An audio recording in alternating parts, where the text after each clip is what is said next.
Appendix. Chapter 1. Rest only found in action.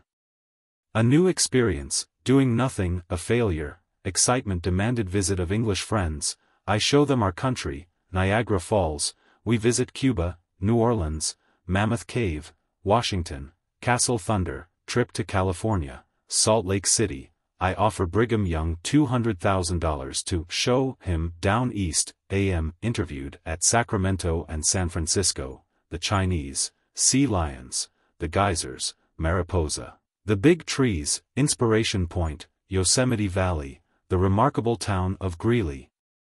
In Colorado, Quebec, Saginaw River, Saratoga, Alice Cary, Wild Buffalo Hunt in Kansas, my great traveling show, the Winter Exhibition in New York, the Empire Rink, success of the show, opinions of the press, curiosities from California, my imitators, attempts to deceive and swindle the public.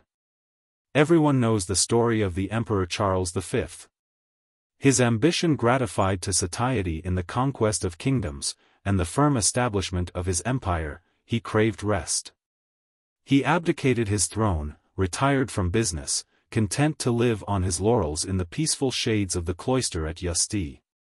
The tradition is that here he forgot the world without, withdrew in thought as in person from the cares and turmoils of state, and found rest and cheerfulness by alternating his devotions with the tinkering of clocks. Perhaps everyone is not so familiar with the somewhat recent correction by Mr. Sterling of this romantic story. In fact, the emperor was never so restless as when he was taking rest. Was never so full of the perplexities of empire as when, in due form, he had shaken them off. In the cloister he was the same man that he was in the camp and the court, and when he sought to repress his energies, they simply tormented him. Not denying that my egotism is equal to a good deal, I must beg my readers not to suppose that I assume for my own history a very extended similarity to that of the greatest monarch of his time.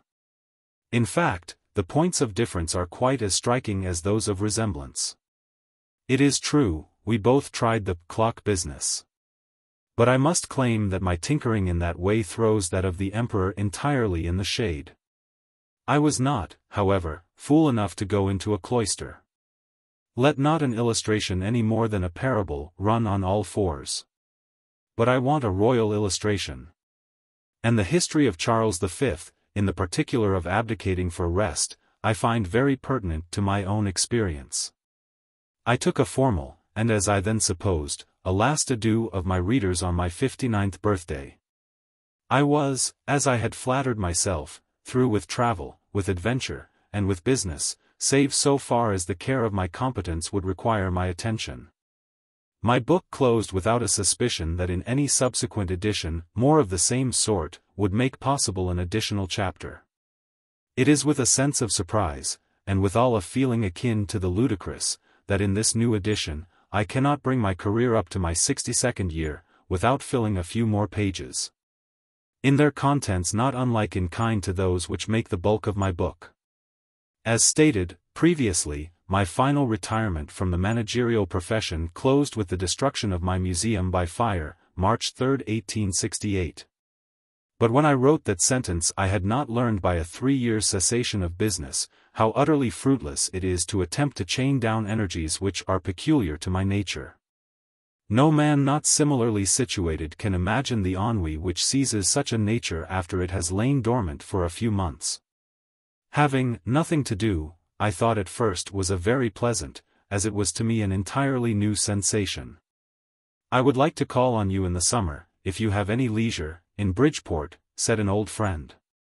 I am a man of leisure and thankful that I have nothing to do. So you cannot call amiss, I replied with an immense degree of self-satisfaction. Where is your office downtown when you live in New York? Asked another friend. I have no office, I proudly replied. I have done work enough, and shall play the rest of my life. I don't go downtown once a week. But I ride in the park every day, and am at home much of my time. I am afraid that I chuckled often, when I saw rich merchants and bankers driving to their offices on a stormy morning, while I, looking complacently from the window of my cozy library, said to myself, let it snow and blow, there's nothing to call me out today. But nature will assert herself. Reading is pleasant as a pastime, writing without any special purpose soon tires, a game of chess will answer as a condiment. Lectures, concerts, operas, and dinner parties are well enough in their way, but to a robust, healthy man of 40 years' active business life, something else is needed to satisfy. Sometimes, like the truant schoolboy, I found all my friends engaged, and I had no playmate. I began to fill my house with visitors, and yet frequently we spent evenings quite alone. Without really perceiving what the matter was, time hung on my hands, and I was ready to lecture gratuitously for every charitable cause that I could benefit. Then I, who had traveled so many years, that almost all cities seemed to me as the same old brick and mortar, began now to think I would like to travel. In the autumn of 1869, after my family had moved for the winter from Bridgeport to our New York residence, an English friend came with his eldest daughter to America especially to visit me. This friend was Mr. John Fish, and he is an old friend of the reader also, for he is the enterprising cotton mill proprietor, of Bury, England, fully described in chapter 32 of this book, in which he is mentioned as Mr. Wilson. When I was writing that chapter, I had no authority to append his real name to the faithful photograph of the man, but Mr. Fish gives me his consent to use it now. I need not say how pleased I was to see my friend, and how happy I was to show a representative Englishman whatever was worth seeing in the metropolis and elsewhere in the United States. After enjoying the Christmas and New Year's festivities in New York, taking numerous drives in our beautiful Central Park, including several sleigh rides, which, to them, were real novelties, going the rounds of the metropolitan amusements, and doing the city in general and in detail, my English friends wanted to see more of the New World, and I was just in the humor to act as the exhibitor. In fact, I now resumed my old business of systematically organizing an extensive traveling expedition, and, almost unconsciously, became a showman of natural curiosities, on a most magnificent scale. We first went to Niagara Falls, going by the Hudson River and Central Railroads, and returned by way of the Erie. I saw these scenes through the eyes of my English friends, and took a special pleasure in witnessing their surprise and delight. As they extolled the beautiful Hudson, that stream looked lovelier than ever, the Catskill Mountains were higher to me than ever before. For the same reason Albany, Syracuse, and Rochester were more lively than usual. The Mammoth International Hotel at Niagara Falls looked capacious enough to bag the entire islands of Great Britain. And the immense cataract seemed large enough to drown all the inhabitants thereof. The palace cars of the Erie Railroad astonished my friends and gave me great satisfaction. The contagion of their enthusiasm opened my eyes to marvels in spectacles which I had long dismissed as commonplace. They wanted to go to Cuba. I had been there twice. Yet I readily agreed to accompany them. We took steamer from New York in January, 1870. We had a smooth, pleasant voyage, and did not even know when we passed Cape Hatteras. In 3 days we had doffed all winter clothing and arrayed ourselves in white linen. 3 weeks were most truly enjoyed among the novel scenes of Havana and the peculiar attractions of Matanzas, including a visit to the new and beautiful cave a few miles from that city. We made a charming visit to a coffee plantation and orange orchard. Another to a sugar plantation, where my English friends, as well as myself, were shocked to see the Negro slaves, male and female, boys and girls, cutting and carrying the sugar cane under the lash of the mounted, booted, and spurred Spanish overseer.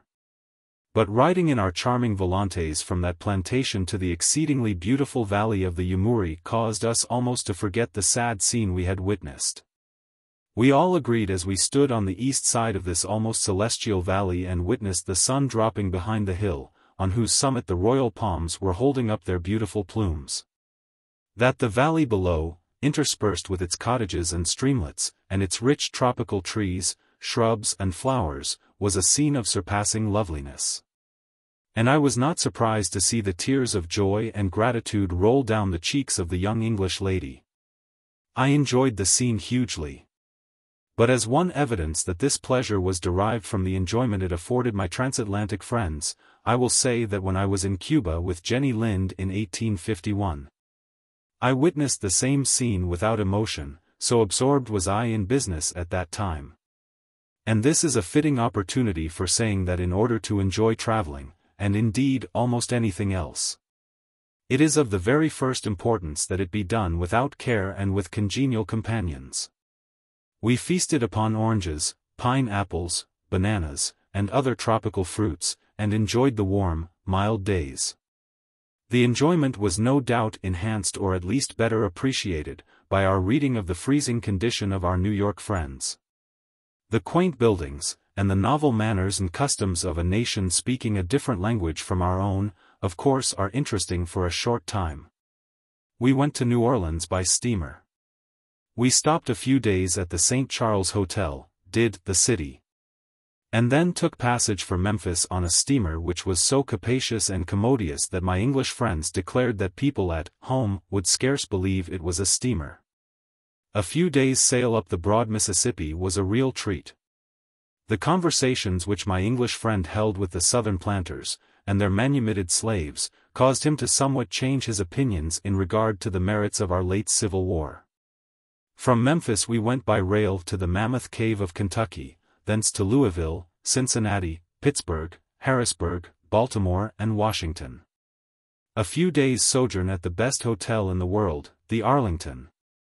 A visit to all the attractions in and around our national capital, including attendance at Mrs. President Grant's levee and a talk with the President, and with numerous senators and members of Congress, terminated our visit. We then proceeded to Richmond, for my friend Fish had a great desire to see the Confederate capital, and especially Libby Prison, and Castle Thunder. He was almost indignant when he discovered that the latter institution was a tobacco warehouse, instead of being a great castellated fortress, such as his imagination had pictured it. From Richmond we visited Baltimore and Philadelphia, and returned to New York.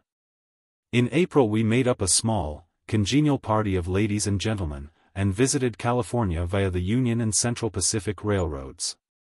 And here let me say that this trip is one of the most delightful I ever made. The Pullman Palace cars are so convenient and comfortable that ladies and gentlemen can make the trip to California, a distance of 3,000 miles, with no more real fatigue than they will experience in their own drawing rooms. They can dress in deshabille, read, lounge, write, converse, play a social game, sleep, or do what they choose, while a great portion of the route affords a constant succession of novel and delightful scenes, to be witnessed nowhere else on the face of the earth. I say emphatically, that for every person who can afford it, the trip to California is one that ought by all means to be made. Like a thing of beauty it will prove a joy forever. When our party arrived at San Francisco, they all agreed in saying that if they were compelled to return home the next day, they should feel that they were well paid for their journey. In view of the strange and interesting scenes we witnessed in Salt Lake City, a place in many respects unlike any other in the world, and in fresh remembrance of the wild, bold, Rocky Mountain scenery, the vast plains, the wild antelope, buffalo, and wolves, the mining districts, the curious snow sheds, and many other scenes and peculiar things brought to our notice, I think my friends were right in their conclusions. We took our journey leisurely. I lectured in Council Bluffs, in Omaha, and in Salt Lake City. We stopped several days in this celebrated Mormon city. And as I wished without prejudice to examine into the habits, customs, and opinions of the Mormons, we put up at the Townsend House, a very excellent hotel kept by Mr. Townsend, a New England Mormon with 3 or more wives. One of the principal Mormons, an alderman and an apostle, had visited me in New York. He devoted his time to our party for several successive days, and through his courtesy and influence we were furnished facilities for obtaining information that not one stranger in 1,000 ever enjoys. We not only visited the tabernacle and all the institutions, civil and religious, but were introduced into the families of several of the dignitaries. In turn, we were visited at our hotel by all the principal church officers. Without stopping to discuss their great error, a plurality of wives, I must say that all of our party agreed that the Mormons of Salt Lake City were an industrious, quiet, seemingly conscientious, peaceable, God-fearing people. A serious defection has taken place in their church. The portion called the liberals have renounced polygamy for the future. And this example, together with their rejection of certain theological superstitions, is giving them great influence and respect. This branch of the Mormons is growing rapidly. And I have no doubt that their influence, aided by the great influx of Gentiles caused by the Pacific Railroad, will soon serve in exterminating the plurality wife system, unless, unhappily, fanatics and fools give this system renewed strength by recklessly persecuting its devotees to martyrdom. I lectured in the Salt Lake Theater, a large and commodious building belonging to the Mormons. A dozen or so of Brigham Young's wives, and scores of his children, were among the audience. As I came out of the theater, one of the apostles introduced me to 5 of his wives in succession. The Mormon wives whom I visited in company of their husbands, expressed themselves pleased with their positions, but I confess I doubt their sincerity on this point. All with whom our party conversed, and some of our ladies talked with these Mormon wives in secret, expressed their solemn conviction that polygamy was the only true domestic system sanctioned by the Almighty, although they confessed they wished it was right for a man to have but one wife. I was introduced by her father to a girl of 17, named Barnum. The old man was an original Mormon. He had moved from Illinois with Brigham Young and his disciples, when they were driven out and compelled to make that wonderful and fearful journey over the plains. The daughter was born in Salt Lake City, and of course knew nothing of any other religion. I asked her laughingly if she expected to have the 5th part of a man for her husband. "I expect I shall. I believe it is right," she replied. My apostolic friend took me to Brigham Young's house early in the morning.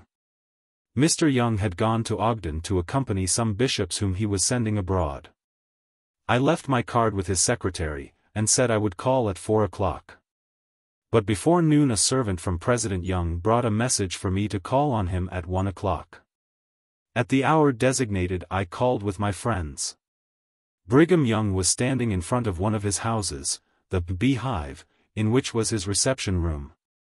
He received us with a smile and invited us to enter. He was very sociable, asked us many questions, and promptly answered ours. Finally he said with a chuckle, "Barnum, what will you give to exhibit me in New York and the eastern cities?"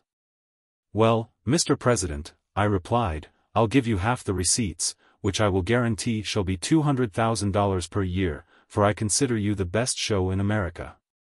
"Why did you not secure me some years ago when I was of no consequence?" he continued. "Because, you would not have drawn at that time," I answered. Brigham smiled and said, "I would like right well to spend a few hours with you, if you could come when I am disengaged." I thanked him, and told him I guessed I should enjoy it. But visitors were crowding into his reception room, and we withdrew. I subsequently met him in the street driving his favorite pair of mules attached to a nice carriage. He raised his hat and bowed, which salutation I, of course, returned. I hope that Brigham's declining years will prompt him to receive a new revelation, commanding a discontinuance of the wife plurality feature of the Mormon religion. Arriving at Sacramento, where the train stopped for half an hour, I was interviewed for the first time in my life by a newspaper reporter. On the same evening, in the excellent Cosmopolitan Hotel, in San Francisco, I was again interviewed by the chief editor of a morning paper, accompanied by his reporter. By this time I had become accustomed to this business, and when the gentlemen informed me they wanted to interview me, I asked them to be seated, pulled up an extra chair, on which to rest my feet, and said, "Go ahead, gentlemen. I am ready." Well, they did go ahead, asking me every conceivable question, on every conceivable subject. I felt jolly and spread myself. The consequence was, 3 columns of Barnum interviewed appeared next morning with a "to be continued" at the bottom, and the succeeding morning appeared 3 columns more. This conspicuous advertisement prepared the way for a lecture I gave in Pratt's large hall, which was well attended. It took us a week to do San Francisco, with its suburbs, including Oakland, Woodward's celebrated and beautiful gardens, and Seal Rock. When I saw that small rocky island lying only 10 rods off, covered with sea lions weighing from 800 to 2,000 pounds, the show fever began to rise.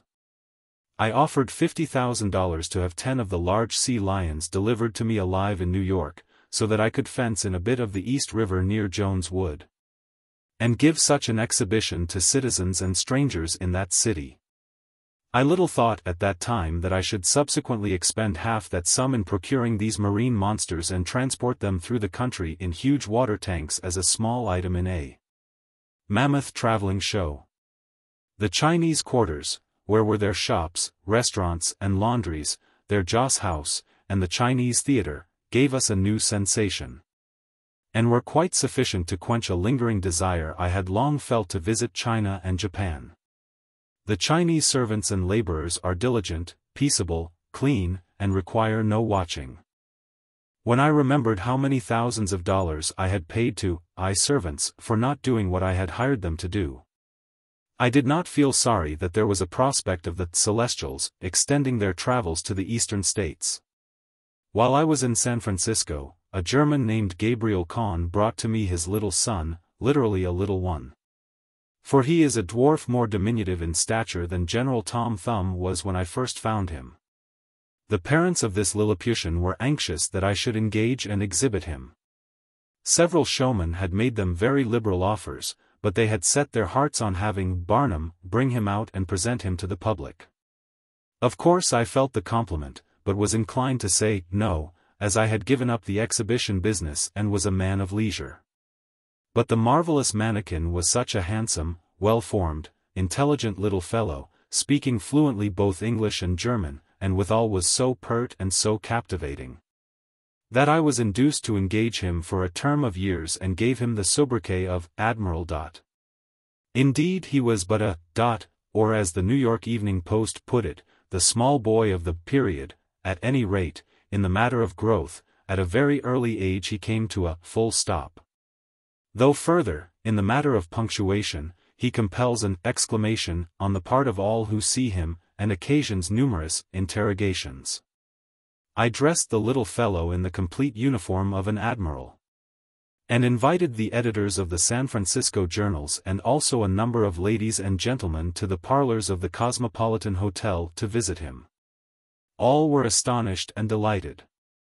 The newspapers stated as news the facts, and gave interesting details with regard to Barnum's discovery of this wonderful curiosity who had been living so long undiscovered under their very noses.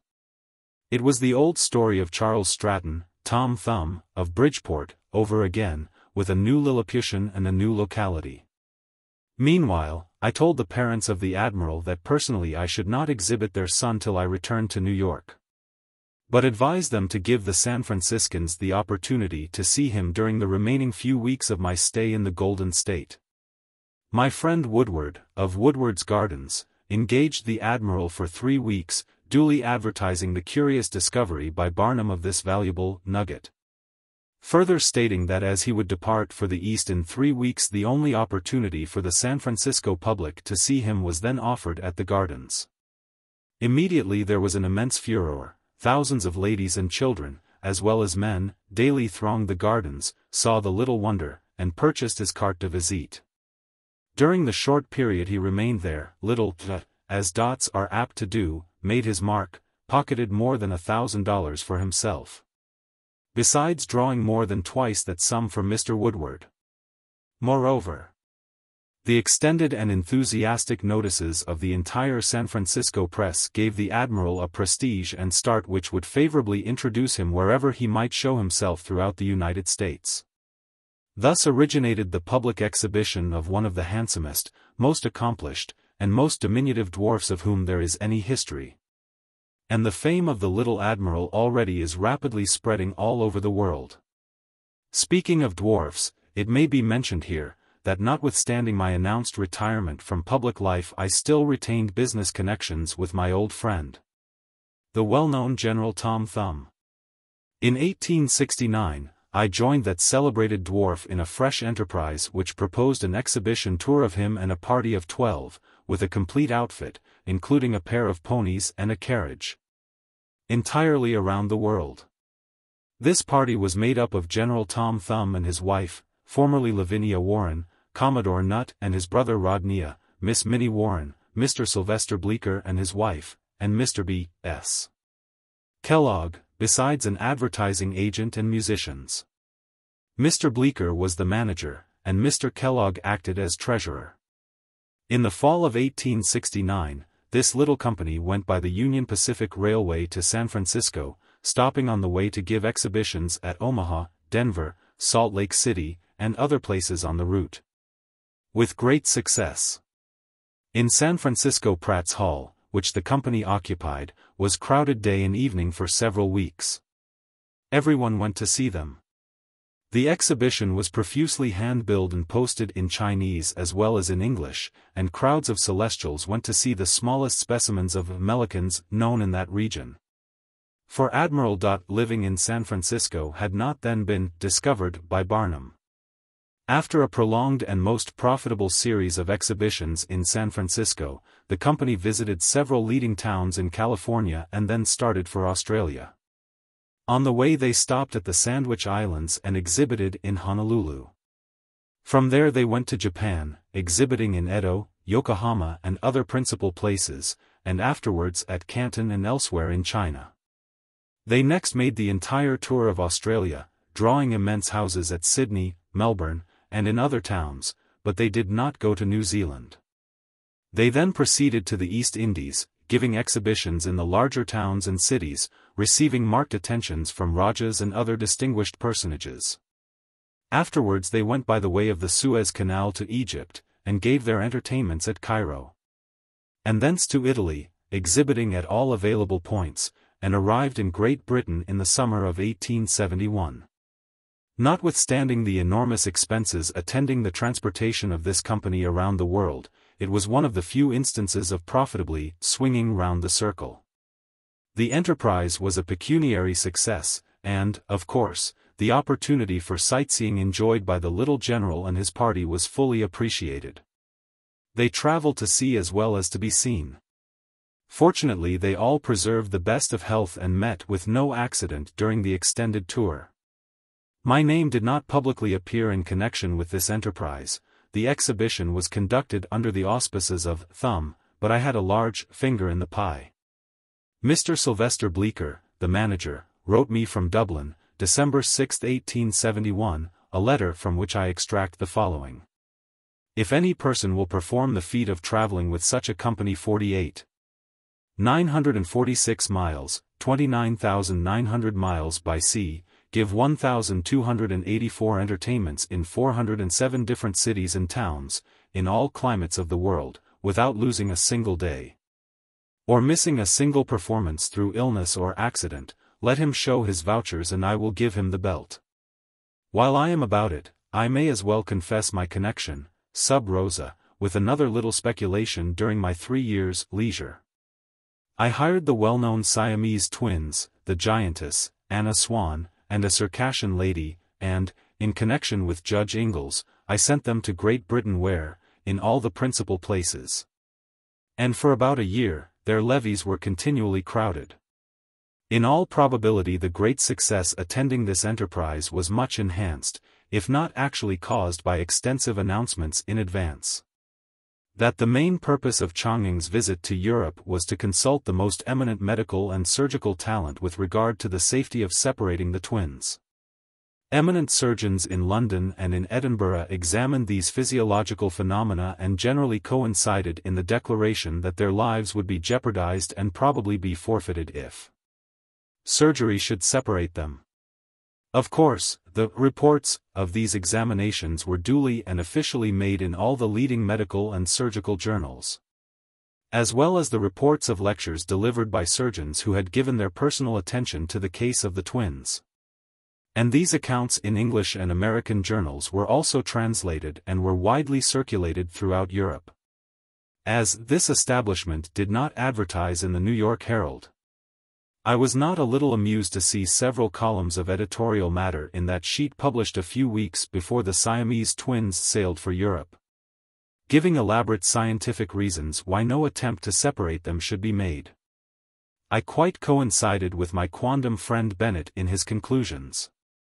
As a proof of which I may state that I purchased and mailed marked copies of his editorial to all the leading newspapers and magazines abroad, in most of which the matter was republished, thereby affording the best of advertising and greatly increasing the receipts of the twin treasury for many months. But to return to my California trip. We visited the geysers, and when we witnessed the bold mountain scenery through which we passed to get there, and then saw and heard the puffing, steaming, burning, bubbling acres of hot springs emitting liquids of a dozen different minerals, and of as many different colors, we said, this would pay for coming all the way from New York, if we saw nothing else. And it would. In returning from the geysers to Calistoga we fell into the hands of the celebrated stage driver, Foss. He had been laying for me several days, and had said he would give Barnum a specimen of stage driving that would astonish him.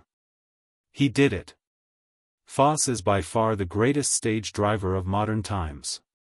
The way he handles the reins seems marvelous. And although he dashes his 6-horse team, under full gallop, down the most precipitous mountain roads, making one's hair continually to stand on end, his horses are as docile as lambs. And they know every tone of Foss' voice and obey accordingly. I suppose that this New Hampshire Jehu is, after all, as safe a driver as ever held the ribbons. Calistoga lies chiefly on made ground. Dig down 5 feet and you find water wherein an egg will boil hard in 5 minutes. A Japanese tea plantation is started here with prospects of success. We devoted a fortnight to visiting the great Yosemite Valley. We went by way of Mariposa where we saw the Mariposa Grove of big trees, whence I sent to New York a piece of bark 31 inches thick. That bark was taken from a tree 102 feet in circumference, over 300 feet high, and according to its annual layers, 837 years old.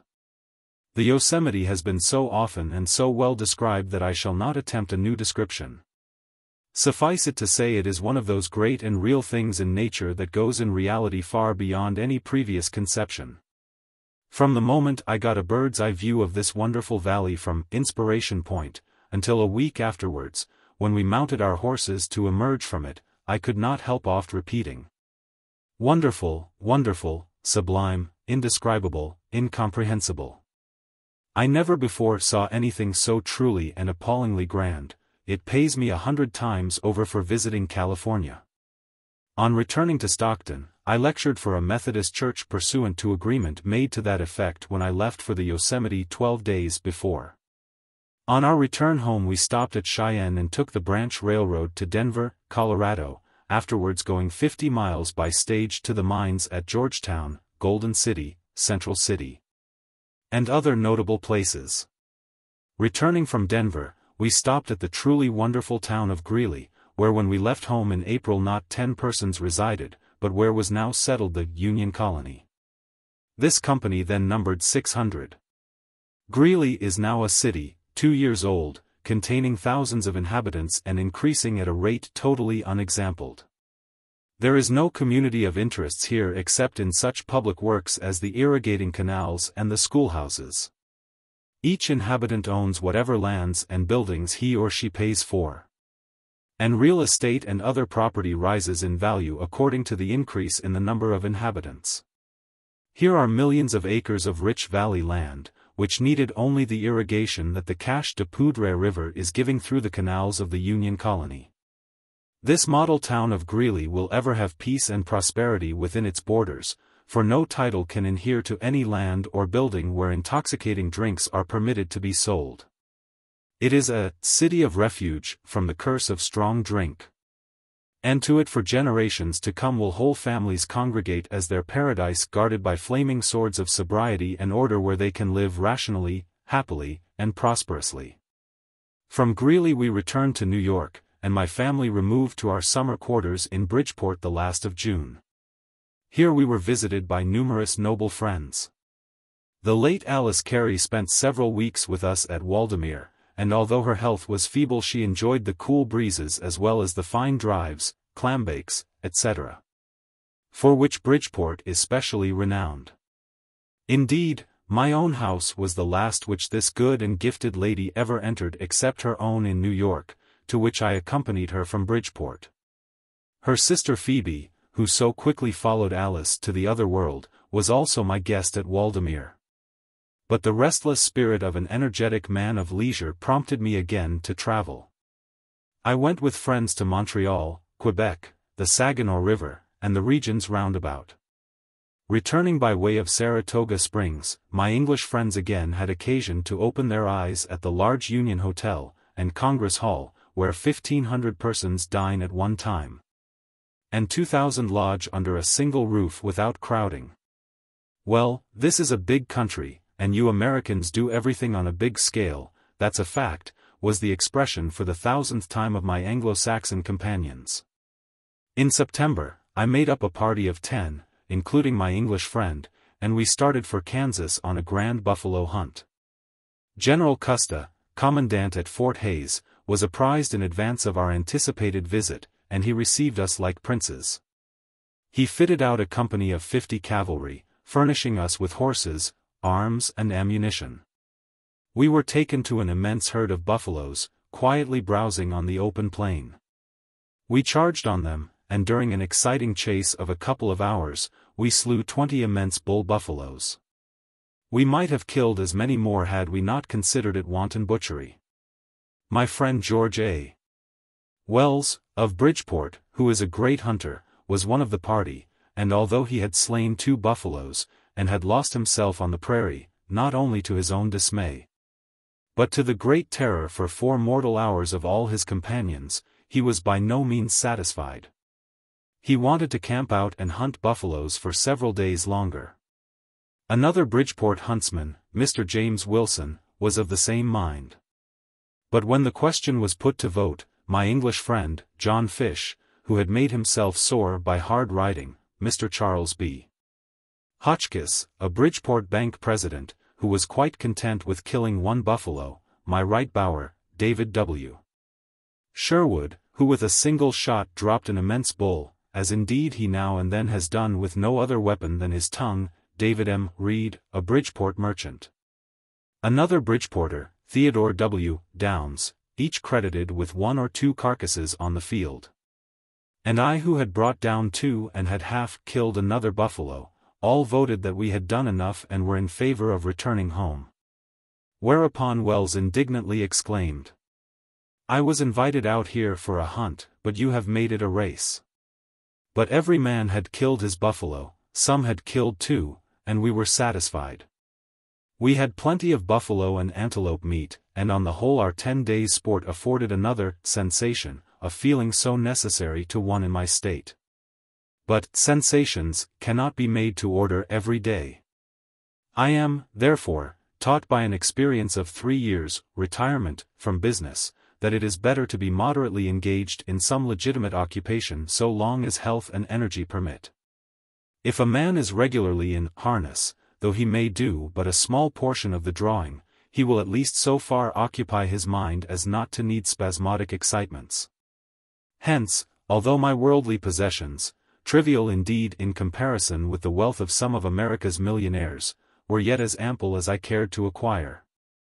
Nevertheless, from the very necessity of my active nature, in the autumn of 1870 I began to prepare a great show enterprise, requiring 500 men and horses to transport and conduct it through the country.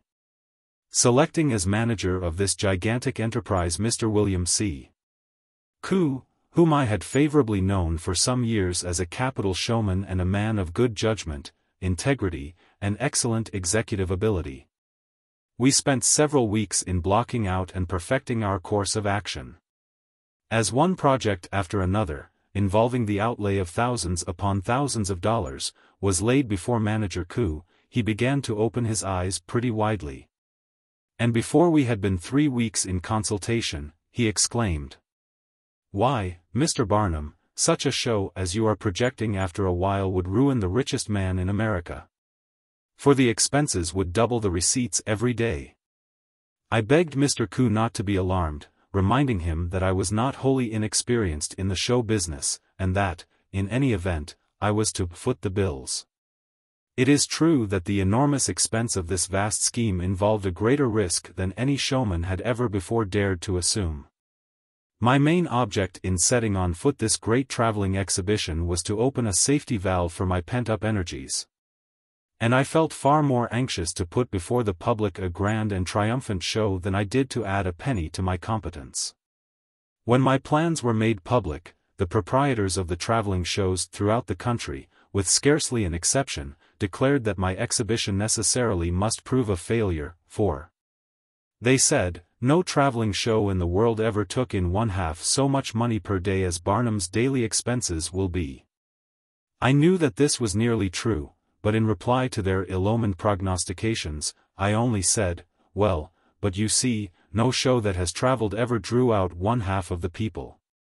I expect to attract all of them. I confess I felt that my reputation for always giving my patrons more than their money's worth, and also for scrupulously excluding from my exhibitions everything objectionable to the refined and moral, would inevitably draw out large numbers of people who are not in the habit of attending ordinary traveling shows. With these views, I had confidence in my undertaking from the start, and I expended money like water in order fully to carry out my intentions and desires. Previous business arrangements prevented my opening, at the first, in New York. But I did the next best thing by going to the next best place for the benefit and convenience of my numerous New York friends and patrons, and opened in Brooklyn April 10, 1871. At the outset the exhibition was truly a mammoth one. It embraced a museum, menagerie, caravan and hippodrome, all first class and unsurpassed in previous shows, and Dan Costello's celebrated circus was added. It was an exhibition absolutely colossal, exhaustive, and bewilderingly various as the most liberal expenditure and years of experience could possibly make it. My motto through life has been, get the best, regardless of expense. My aim was to combine in the several shows more startling and entirely novel wonders of creation than were ever before seen in one collection anywhere in the world, and to furnish my patrons with wholesome instruction and innocent amusement, without the taint of anything that should seem immoral or exceptionable. In all this I fully succeeded, and I declare with pride that this grand combination has proved to be the crowning success of my managerial life. My canvas covered about 3 acres of ground, and would hold nearly 10,000 people, yet from the start in Brooklyn, and throughout the entire summer tour, it was of daily occurrence that from 1,000 to 3,000 people were turned away. After an extraordinarily successful week in Brooklyn, I visited all the leading places in the immediate vicinity, then the principal towns in Connecticut, next through Rhode Island to Boston. How the great combination was received and appreciated in The Athens of America is well set forth in the following extracts from a 2-column article in the Boston Journal. The arrival in Boston last Monday of Barnum's new enterprise, comprising a museum, menagerie, caravan and hippodrome, to which is gratuitously added Dan Costello's mammoth circus, has produced a sensation in this city never before equaled by any amusement enterprise known to New England. We have had our anniversaries, reviews, parades, the Odd Fellows, and today shall have Fisk's famous 9th. But after all, nothing seems to equal or eclipse the great Barnum and his immense amusement enterprise, which is the theme of universal comment and observation here, as elsewhere. Have you seen Barnum, is the question that is heard in the streets, counting houses, stores and shops, the public being as anxious to see the veteran show king as they are to visit his big show. We confess that Barnum is a curiosity, and always has been for the last 30 years, during which time he has figured prominently before the American people, until the fame of him is as familiar to both worlds as household words. Verily, who has not heard of P.T. Barnum and the famous American Museum? We don't mean that as a specimen of the genus Homo Barnum is very different from other specimens who have gained notoriety and success, but simply as an embodiment of the very best representative type of a shrewd, enterprising, wide-awake American, who has achieved an immense success in his specialty as the greatest amusement caterer of the 19th century. Through two disastrous conflagrations, his immense museum collection in New York, however, the accumulations of half a century, were in a single day almost entirely swept out of existence. This was a serious loss to the public, as it was to Mr. Barnum, although he is said to have taken it as coolly and imperturbably as the apple woman round the corner would the loss of a Roxbury russet. Already advancing in years, and thinking, no doubt, he had served the public long enough, Mr. Barnum concluded, after the loss of his museum, to retire permanently from the show business, and, taking Horace Greeley's advice, go a-fishing or seek the shades of a more quiet and private life for the balance of his days. A man, however, like P.T. Barnum, who has spent a whole life amid scenes of bustle and excitement, with a constant tension of muscle and brain, catering for the ever-recurring demands of a curious public. Naturally fond of amusements, especially the marvelous and sensational, is rarely satisfied to withdraw suddenly, like the tortoise, within his own shell, and let the outside world wag without taking an active interest in passing events. Thus Mr. Barnum's retirement, although surrounded by every luxury that money could furnish, became the veriest prison to every element, nervous, physical and intellectual, of his being. And it is no wonder, under these circumstances, that he became absolutely restive under rest. His ambition, like ancient Utica, he felt to be too much pent up, and as volcanoes bellow ere they disembogue, so smoke betrays the wild consuming fire. Like Dan Costello's famous gymnasts, his vaulting ambition has fairly o'erleapt itself, for by a single bound he comes before the public in a new role. Having on his hands an elephant more ponderous and expensive to manage than the famous quadruped that used to be seen ploughing on his Bridgeport farm, not for agricultural purposes exactly, but as a rocket thrown up to attract public attention to my Broadway American Museum. About a year ago Mr. Barnum, desirous to do good in his day and generation, instituted and put on wheels his present mammoth enterprise, at a cost of nearly $750,000. Which has met with a success unparalleled in the annals of the show business. This success is so sudden and complete as to astonish everybody, and none more so than professionals themselves. Knowing the interest the public feels in all that pertains to P.T. Barnum, and especially his last great effort, Barnum himself calls it his last great splurge, which we readily grant in deference to his known modesty. We sent one of our reporters to interview the whole affair, and as his injunctions were imperative to stick to facts, fiat justitia rut codem, our readers will be able to judge of the big show as it appeared. One thing is very evident. Since starting from New York, Barnum's show has been patronized by the largest concourse of people ever known in New England.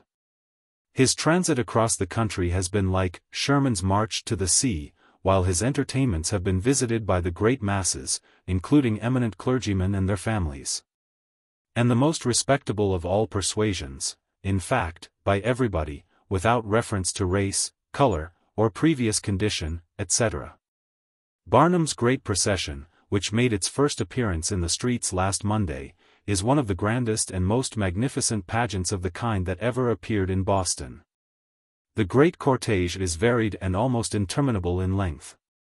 The cages, chariots, carriages and vans, no two being painted or finished alike, are of unique workmanship, elaborate design and gorgeously painted and gilded. The mottos inscribed on the cages are peculiarly curt and Barnumish. The massively carved chariot, called the Temple of Juno, which, in construction, is somewhat telescopic, that is, lets up and down to the extent of 30 feet or more, by means of machinery, is of solid carved work, gilt all over with the precious metals and studded profusely with plated mirrors, which give to the tableau a truly gorgeous and magnificent effect. Upon an elevated seat, just beneath a rich and unique oriental canopy of the most elaborate finish, sits, in perfect nonchalance, the representative queen.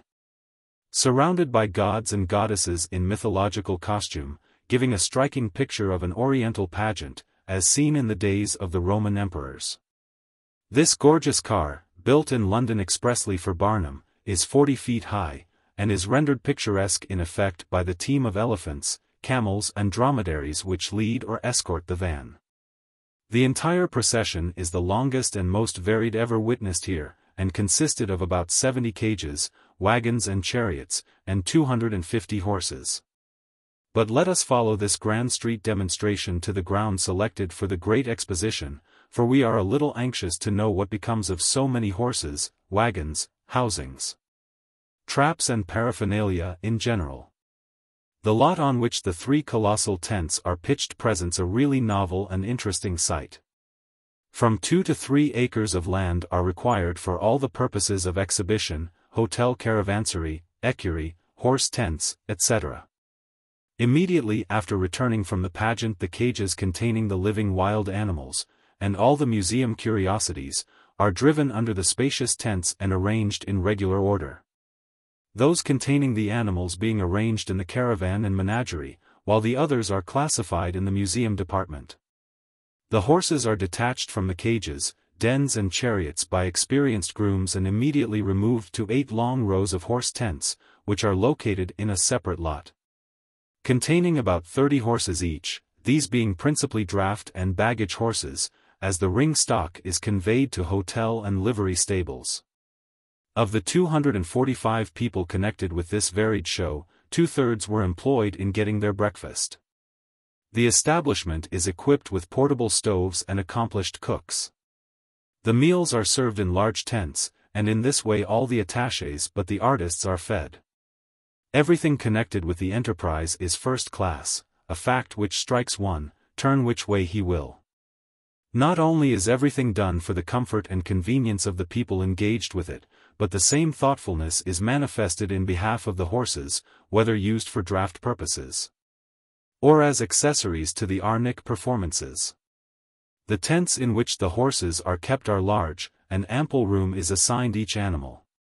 In fact, they are complete stables with patent mangers and all the modern stable appointments. The best rye straw is used for bedding, and never were horses better provided with the little notions which certainly contribute to their comfort, and which are probably in exact accordance with a horse's idea of good living. A veterinary surgeon is regularly employed, and the health of the horses is, we have reason to believe, much closer looked after than the health of many people is by their family physician. The wagons used for the conveyance of baggage when the company is moving are converted into sleeping rooms at night, by letting down shelves, which, when equipped with bedding and blankets, form very comfortable berths. Each wagon accommodates 12 persons. Another feature worthy of notice is the manner in which the baggage is carried. If each person carried a Saratoga, of course it would require some 50 wagons to carry the trunks. To obviate this difficulty, the clothing and other personal effects of the employees are kept in one large wagon. The possessions of each one are numbered. This wagon is in charge of a clerk, who has reduced his business to a science, and with the same skill that a photographer picks out your old negative from among 1,000 others. When you order an additional dozen cartes de visite, this gentleman can produce the article called for at a moment's notice. Having satisfied ourselves that Barnum's numerous employees know how to groom their stock, as well as how to keep a hotel, we will now take our readers with us to the great show, the doors of which are by this time opened. Of course they must buy their own tickets, for the management are not in the habit of papering their house rather than play to empty benches. And we shall see whether Phineas has kept faith with the public. For we have a glimmering recollection that he promised not long ago to make this last great effort the crowning success of his managerial life, which we are of course bound to believe. Although we have also a sort of inquisitive penchant to look for the proofs. Already the masses of curious sightseers are occupying every foot of available ground, the 3 ticket wagons being literally besieged, from which the necessary cards of admission are being rapidly distributed at 50 cents per head for adults, children half price. And very soon the 3 colossal tents are full to overflowing with anxious spectators. The first impression that one receives on entering is that of bewilderment, such is the magnitude, extent, variety and uniqueness of the combination. Here in almost endless variety we see gathered together from all parts of the earth a miniature representation of the wonder world that nobody but Barnum would ever have thought of securing for a traveling exhibition. Then follows in the same article a detailed account of the leading attractions, which want of space precludes me from copying. The notice concludes as follows. With all these unique and bewildering attractions our faith has been wonderfully increased, and we shall no longer doubt why it is that P.T. Barnum is the happiest and most successful show proprietor that ever came before the American public, and no man more than he deserves, as he is constantly receiving their unstinted and unprecedented patronage. The great show is now on its triumphant tour through northern New England, and will no doubt be visited by myriads everywhere, as it has been here and elsewhere. From Boston my exhibition went through New Hampshire and into Maine as far as Waterville. Why the show did not go to towns beyond in the state is fully and amusingly explained in the following, which appeared in the New York Tribune, August 19, 1871. Barnum's Menagerie and Circus. One of the greatest successes ever achieved in the annals of the Sawdust Ring has been accomplished the present season by P. T. Barnum's Museum, Menagerie and Circus. From the inception of the enterprise success has crowned its efforts. Mr. Barnum's name in itself has been a tower of strength, and to his direction and general control its success is due. There are few men that have the courage to invest nearly $500,000 in so precarious a business, and to run it at a daily expense of nearly $2,500. But Mr. Barnum had faith that the public would respond liberally to his appeal. One great secret of his success has been ever to give the public a great deal for their money, and to fix the prices of admission at popular rates. But we doubt if he expected so great a success as has recently, in the state of Maine, been showered upon him. It is worthy of being recorded as equal to Jenny Lind's triumphal American tour. It had originally been the intention to make a tour with the great show as far east as Bangor, Maine, and it was so announced.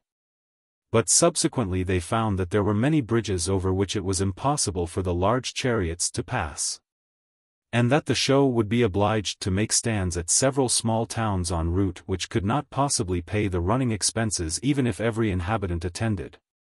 Consequently it was decided that Lewiston, Maine, should be the terminus of their eastern tour.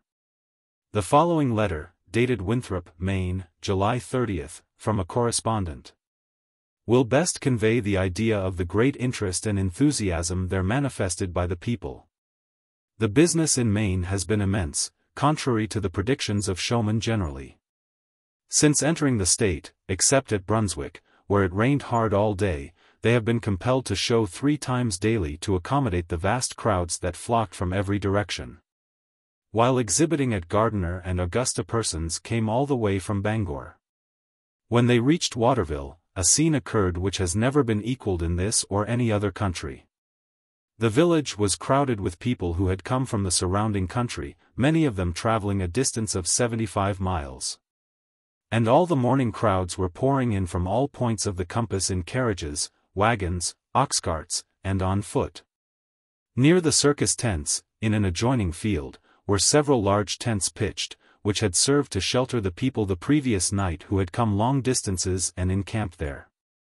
The authorities of the village had taken the precaution to stop the sale of all spirituous liquors during that day, and had caused barrels of water and plenty of ice to be placed at the street corners, for the free use of all. Carts were provided at the expense of the village to constantly replenish the barrels.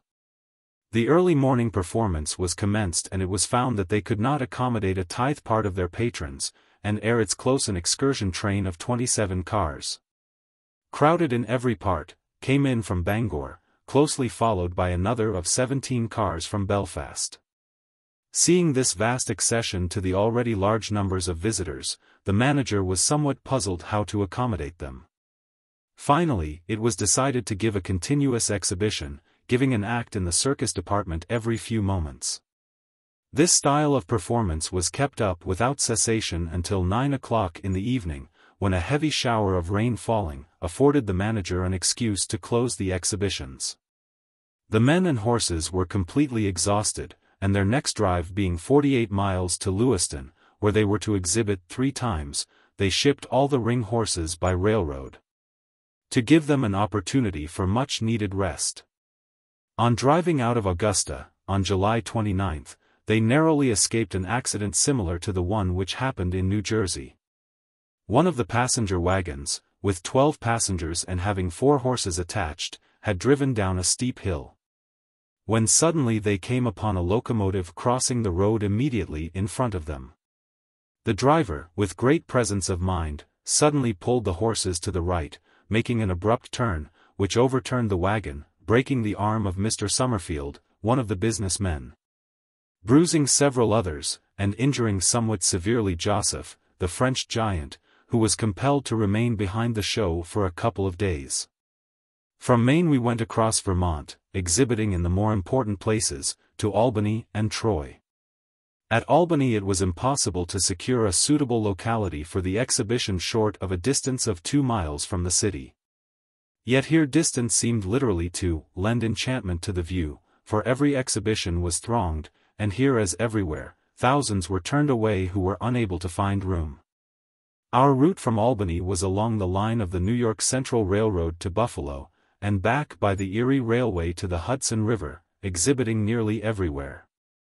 And after exhibitions at Catskill, Poughkeepsie and Newburgh, returning to New York. Our tour through the country was more than a carnival, it was a perfect ovation. And best of all, the public and the press, with one accord, pronounced the exhibition even better and greater than I had advertised. At the close of the traveling season I desired to exhibit my great show to my New York patrons, and to return again to the metropolis where, in days gone by, the children, the parents, and the grandparents of the present generation have flocked in millions to my museum. Accordingly I secured the Empire Rink immediately after the close of the American Institute Fair, and opened in that building November 13, 1871. At least 10,000 people were present, and in response to an enthusiastic welcoming call, I made a few remarks, the report of which I copy from the next morning's New York World. A popular Eastern poet has said the noblest art a human being can acquire is the power of giving happiness to others.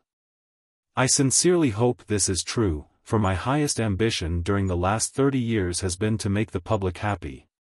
When I introduced the Swedish Nightingale, Jenny Lind, to the American public in 1851, a thrill of pleasure was felt throughout the land by our most refined and intellectual citizens, as well as by every lover of melody in the humblest walks of life. As a museum proprietor for nearly 30 years I catered successfully to the pleasures of many millions of persons. Nor have my efforts been confined to this continent. As a public exhibitor I have appeared before kings, queens, and emperors in the Old World, and have given gratification to many millions of their devoted subjects.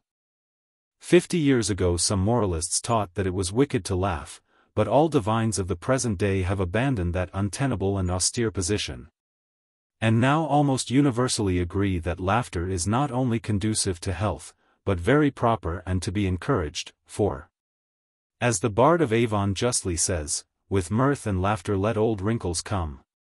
In fact, Mr. Beecher permits laughing in his church, holding that it is as right to laugh as to cry. It has been said that I have caused more people to laugh than any other man on this continent. 10 years ago one of our first families in Fifth Avenue were conversing regarding the duties, responsibilities, and trials of this life. Their little daughter of 7 was present. The father remarked that it was a pretty hard world to live in, full of struggles, labors, toils and disappointments. The mother added that there was much poverty and suffering in the world, etc. But the little girl chirped in, "Well, I think it is a beautiful and pleasant world. I have my dear mamma and papa, and my good grandma there, besides I have Barnum's museum to go to, and surely I don't want a happier world than this. My great object has been to elevate the standard of amusements, to render them instructive as well as amusing, to divest them of all vulgar and immoral tendencies, and to make all my exhibitions worthy the patronage of the best and most respectable families. Finally, my great desire has been to give my patrons 10 times the worth of their money, and in this my last crowning effort to overshadow and totally eclipse all other exhibitions in the world. And the metropolitan press, people and patronage combined, only repeated with more emphasis, the universal testimony of the country as to the extent and merits of this great show. Want of space permits me to copy only 2 or 3 of the favorable articles which appeared from day to day during the entire exhibition in the columns of the New York press. The following is from the Baptist Union. Rare Curiosities. Mr. P. T. Barnum has organized at the Empire Rink a very large exhibition, combining a museum, menagerie, International Zoological Garden, Polytechnic Institute and Hippodrome. Having examined the various departments of this vast combination, we do not hesitate to recommend our friends to go with their families to visit it. And they will enjoy a treat seldom offered in a lifetime. The Department of Natural History is especially excellent and interesting, and embraces the largest and rarest collection of wild animals ever exhibited together in this or probably in any other country. Everything connected with the entertainments admirably harmonizes with the good taste and respectability which give to all of Mr. Barnum's enterprises a refinement and morality which commend them to the most scrupulous. The great Hippodrome pageant, in which appear so many elephants, camels, dromedaries, horses and ponies, with men, women and children in costumes representing the Arabs and Bedouins of the desert. Roman knights, heralds, warriors, kings, princes and bashaws of the olden time, is truly interesting and grand, and is worth going a long distance to see. That popular religious journal, the New York Christian Leader, edited by the Reverend G. H. Emerson, speaks as follows. A good sermon for showman. The success which everywhere attends Barnum's great show ought to be evidence to the managers who furnish amusement to the public that profanity and indecency of speech and gesture, all of which Mr. Barnum excludes by promptly and indignantly discharging the offender, are not of the nature of supply meeting a popular demand. If a man is coarse and vulgar himself, he usually has manhood enough left not to take his wife and children where coarseness and vulgarity are sure to be witnessed. Mr. Barnum's combination is now doing for canvas what his Jenny Lind enterprise did for public halls. Its patrons are not individuals, but communities. For example, the factories of Paterson, New Jersey, were compelled to suspend, the operative population having left, en masse for the show. But this swimming and unsurpassed success would come to a full stop in one day if profanity and indecency, instead of being rigorously forbidden, were encouraged. The community at large respects decency. The show, bewildering, various and mammoth beyond a precedent, is now on its way through New England, in one sense, like Sherman's March to the Sea. And a patronage never before anticipated is organized in advance. It is big, and, better still, it is clean to the eye and to the moral sense. N.Y.M. Crinkle, the dramatic critic of the New York World, wrote a very entertaining column about the show for that journal. And Trinculo copied it in full in the Amusements Gossip of the New York Leader. The following is extracted from the article. Barnum's Universal Show. Barnum, who long ago beat all creation, is now exhibiting his spoils at the rink. Animated nature and animated art make a stunning combination, especially when the combination is all in active operation. As it generally is about 2 o'clock in the afternoon and 8 o'clock in the evening. Then one can enjoy the howls of the animals, the rush and scurry of the arena, the rattle-bang of the band, and the delight of 10,000 people, without stopping to discriminate. It is something for the veteran showman to say he has been able to stir the metropolis with his caravan as other and less indifferent villages are stirred by smaller shows. The combination, as shows are rated, is really an extraordinary one, and when it arrives at an average western city it doubles the population for them. Contributing of its own multitudinous teamsters, tricksters, and stirs up about 300 people, with as many more ravening beasts thrown in. The first living curiosity that one meets at the rink is Barnum himself uncaged. He still holds to the notion that it is worth 50 cents to look at him, and $1 to read his life. And as nearly everybody has looked at him and read his life, we presume the rest of the world agrees with him. Still, it is curious to observe how the healthy and hearty world, thronging to see the monkeys and the mermaids, mingle awe with their admiration of the greatest curiosity of all. They are subdued by a sense of the showman's power.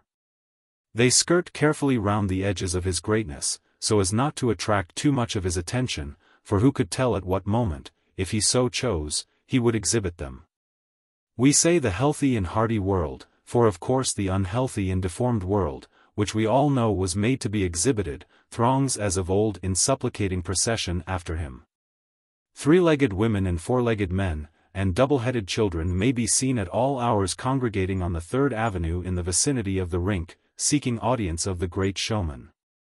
Indeed, the observant traveler on this great thoroughfare will know, hours before he gets to the rink, that he is approaching Barnum, by the strange monstrosities, woolly horses, albino children, and living skeletons that will be observed wending their way from all parts of the world to the great show in hope of getting engagements. Of course, all this adds to the excitement and interest of the eager multitude. But the animals and curiosities inside constitute the real attraction to the public. And a very fine collection of animals it is. The 8 or 10 royal Abyssinian and Babylonian lions roar less like sucking doves than any that have had their jaws stretched among us since Van Amberga's time. As for the rhinoceros, he deserves especial attention, because, as the card on his cage informs us, he is the unicorn of Scripture. But he doesn't look a bit like the agile fellow that fought for the crown on his hind legs. He was an artist, for he eats too much hay. And nothing can be more absurd and contrary to the revolutionary character of the unicorn deer to heraldry than this ironclad monster eating hay with the demureness of a cow. Still, there is danger in his cage, the keeper informs us, and he ought to know, for he probably lived there at some time with him in order to find him out. And he further assures us that the reason Mr. Barnum employs him to take care of the beast is that he is an old sailor, nobody else being able to go round his horn. Time, however, would not suffice to relate the wonders of the yak and gaga and the wart-hog, none of which are popular pets, nor to tell of the infinite variety of the feline tribe, from Felis Leo himself to the tiniest cougar. This collection of animals makes what is called the zoological garden, a distinct department of the show. There is a collection of camels, about 40, and several elephants, eating peanuts with singularly disproportioned taste, at the east end, and here, we observe, is the menagerie. The camels, each with his hump tastefully covered with a camel's hair shawl, wait with meek patience for the ringmaster to call them. And they all slide out on their cushioned feet like dusty specters. It would be well to visit the collection of wild animals after this, and then inspect the exhibition of animated nature, reserving the caravan till the last. But the conscientious visitor has the hippodrome, the hippotheatron, the circus, the arena and the ring to inspect, and unless he hurries up, he will not get through in time. We have found it in our experience that the best plan is to cut the arena, the hippodrome, and the hippotheatron, and stick to the circus. The circus will be found worthy of the carefulest study. It will be found to have a largeness that is new, and certainly it would be difficult to find more performers or have them do more. The rink, thanks to Barnum, is a popular resort. We forget how many miles of promenade there are through the zoological department of the menagerie, but we know that thousands of people may be seen there of a pleasant afternoon, adding a biological interest to the zoological exhibit that is well worth noting. The following is from the New York Daily Standard of December 28, 1871. Unbounded Enterprise. Mr. P. T. Barnum is the only man in the show business who thoroughly comprehends the demands of the public, and is willing to satisfy them at any expenditure of time and means. His projects are conceived on a gigantic scale, very far in advance of the conservatism so characteristic of even liberal managers. His expensive expeditions to Labrador, some years ago, to capture white whales for the American Museum, and another expedition to South Africa, in 1859, which secured the first and only living hippopotamus ever seen on this continent, involved an outlay sufficient to organize and completely furnish a first-class show. A third even more hazardous expedition was sent to the North Pacific to capture seals, sea lions, and other marine monsters, which were transported thousands of miles in immense water tanks. These are but a few in many instances of that large and comprehensive liberality that distinguishes all of Mr. Barnum's enterprises, and is the source of his managerial triumphs and the foundation of his financial success. Obstacles, that to others seem insurmountable, only spur him on to greater effort. No article of real novelty or merit which will enhance the attractions of his exhibitions is suffered to escape for lack of energy, or for want of liberal expenditure of money. It is this spirit that has enabled Mr. Barnum to combine in one exhibition the most complete and colossal collection of animate and inanimate curiosities ever assembled in the world. In the spring of 1871, when the great show was about to enter upon its first campaign, complete as it seemed to the manager and to other experts, Mr. Barnum thought a most valuable feature might be added. He telegraphed to the whaling ports of New England, and sent messages to San Francisco and Alaska, to know if a group of sea lions and other specimens of the Phocine tribe could be secured. Finally, through his agents in San Francisco, he organized an expedition to Alaska. By the 1st of July, several fine specimens of seals and sea lions, some of the latter weighing more than 1,000 pounds each, were brought in tanks over the Union Pacific Railway, were safely landed at Bridgeport, and, thereafter, were forwarded to the show, then on its travels through New England. As these delicate animals are likely to die, arrangements have been made to keep good the supply, and December 16, 1871. Mr. Barnum received a telegram from San Francisco that 6 more sea lions had just arrived at that port for him.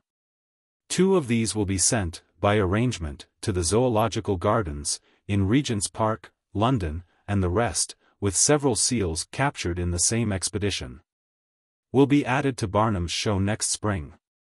Mr. Barnum's active and enterprising agents are in Europe, Asia, Africa, South America, and elsewhere in the world, wherever anything rare and valuable, bird, beast, reptile, or other animate or inanimate curiosity, can be secured, which will add to the interest of the exhibition. In the menagerie, and the hippodrome also, experts are constantly engaged in training elephants, camels, performing horses, and other animals, and are thus preparing new and attractive features, some of which will be as novel to the show profession as they will be new and attractive to the public. I might fill hundreds of pages with the notices of the New York papers during the protracted exhibition at the Empire Rink.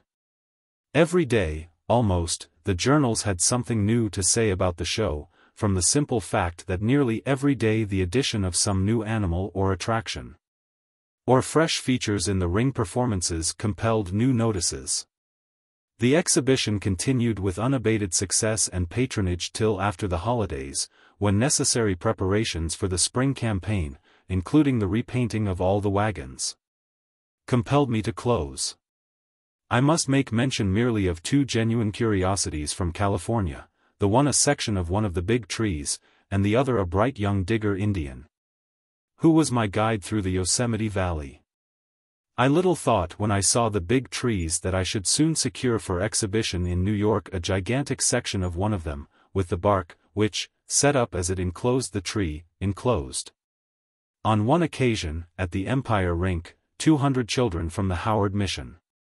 The digger was equally a curiosity in his way. One day when the baboon escaped from his cage, and defied all the efforts of the keepers to capture him, my digger Indian lassoed him, and brought him down with a run and a rope in less than no time. His services in, and with, this line, on other occasions were more memorable. I cannot close this additional narrative without warning my readers, and the public generally, that the enormous success of my great combination has stimulated unscrupulous smaller showmen to feeble imitations, which, in some instances, are, and are intended to be, downright frauds upon the public.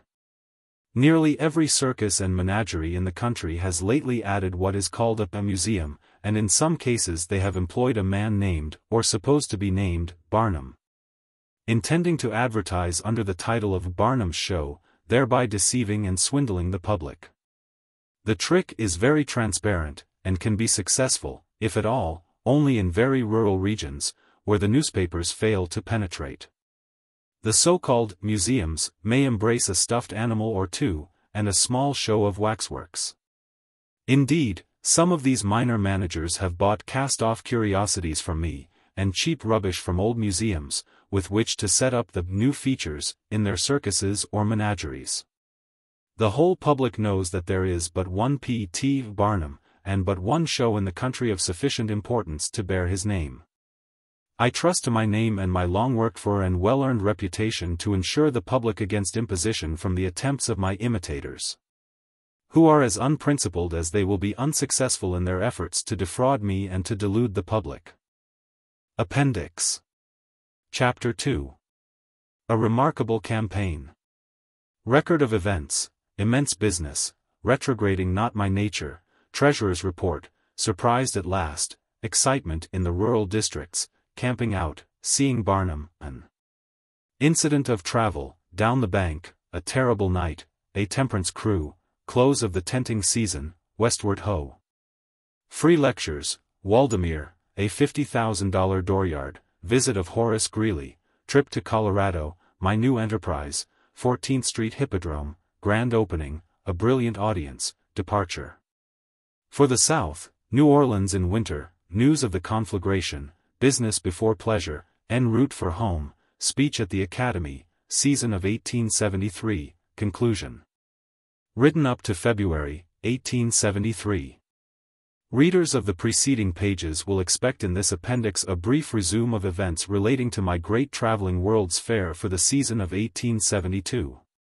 Connected as I have been with so many gigantic undertakings, and the subject of so many and varied experiences, it can hardly be thought strange if I have taught myself not to be surprised at anything in the way of business results. The idea of attempting to transport by rail any company or combination requiring 65 cars, to be moved daily from point to point, was an experiment of such magnitude that railroad companies could not supply my demands, and I was compelled to purchase and own all the cars. Up to this time in life, my record is clear for never retrograding after once embarking in any undertaking, and I did not propose to establish a contrary precedent at this late day, so. At the appointed time, the great combination moved westward by rail, the result is known. It visited the states of New Jersey, Delaware, Maryland, Pennsylvania, District of Columbia, Virginia, Ohio, Indiana, Kentucky, Illinois, Missouri, Kansas, Iowa, Minnesota, Wisconsin and Michigan. In order to exhibit only in large towns, it was frequently necessary to travel 100 miles in a single night. Arriving in season to give 3 exhibitions and the usual street pageant at 8 o'clock a.m. By means of cheap excursion trains, thousands of strangers attended daily from along the lines of the various railroads, for a distance of 50, 75 and even 100 miles. Other thousands came in wagons, on horseback and by every means of conveyance that could be pressed into service, until by 10 o'clock, the hour for the morning exhibition, the streets, sidewalks and stores were filled with strangers. It was universally conceded at the money invested by these country customers, who took this opportunity to visit the town and make purchases, exceeded by many thousands of dollars the amount I took away. Indeed, my own expenditures at each point where we exhibited, averaged 1/2 my gross receipts. Some idea of the excitement throughout the country may be formed from the fact that, upon arriving at daylight, we usually found wagon loads of rural strangers, men, women and children, who had come in during the night, and pitched camp. They had arrived at a most unseasonable hour for pleasure, but this nocturnal experience was no barrier when they had the ultimatum of seeing Barnum. Notwithstanding our transportation was necessarily done at night, under all the disadvantages of darkness and usually by 3 trains. It is gratifying to look back upon the great railroad campaign of 1872 as entirely free from serious accident. A few minor casualties occurred. At 1 o'clock on the morning of June 8, several of our cars and cages were precipitated down an embankment at Erie, Pennsylvania, by the gross carelessness of a switchman, and the utter recklessness of 2 locomotive engineers. The accident resulted in no loss of life, but the crushed cages, the roaring of the animals, the general excitement, coupled with the fact that the night was one of Egyptian darkness, all combined to form an incident of travel long to be remembered. It is also a source of satisfaction to record that nothing like riotous conduct, quarreling or disturbing elements of any nature have annoyed us during the tenting season. I attribute this to one fact, viz., that my employees are teetotalers and of gentlemanly behavior. That they fully appreciate the wisdom of my 40 years motto, we study to please, and consequently make every effort to preserve decorum, and make visitors as happy as possible during the few hours they are with us. With wonderful unanimity the public and the press acknowledged that I exhibited much more than I advertised, and that no combination of exhibitions that ever traveled had shown a tithe of the instructive and amusing novelties that I had gathered together. This universal commendation is, to me, the most gratifying feature of the campaign, for not being compelled to do business merely for the sake of profit. My highest enjoyment is to delight my patrons. The entire 6 months' receipts of the great traveling World's Fair exceeded $1 million. The expenses of 156 days were nearly $5,000 per day, making about $780,000, besides the interest on $1 million capital, and the wear and tear of the whole establishment.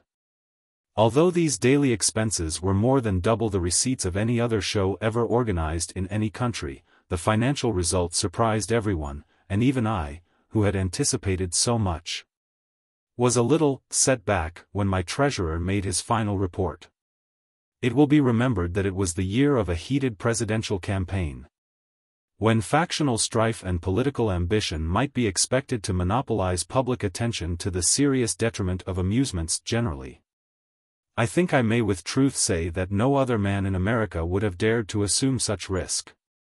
All well-known showmen agree that without my name, which is recognized as the synonym of old reliable, always giving my patrons thrice the worth of their money, the enormous outlay I incurred would have swamped any other proprietor of this vast collection of novelties, requiring the services of 1,000 men and 300 horses. The tenting season proper closed at Detroit October 30th, when we were patronized by the largest concourse of people ever assembled in the state of Michigan. During this season of unparalleled prosperity, I made it my custom to be present at all large cities and prominent points, and superintend in person the gigantic combination. Frequently I was invited by leaders in the temperance cause or by the Young Men's Christian Associations to lecture on temperance, which invitation I accepted when in my power, but always upon conditions that the lecture should be free and open to all. As a matter of fact, I may be permitted to say that upon these occasions more people were turned away than gained admission. But whether these crowds were attracted by an interest in the temperance cause, or from a desire to get a glimpse of the old showman, I have never been fully satisfied. My manager and assistants insist that the latter is true, and that my free lectures, especially in the large cities, result to my pecuniary disadvantage, as fully satisfying many who otherwise would patronize the exhibition to gratify their curiosity.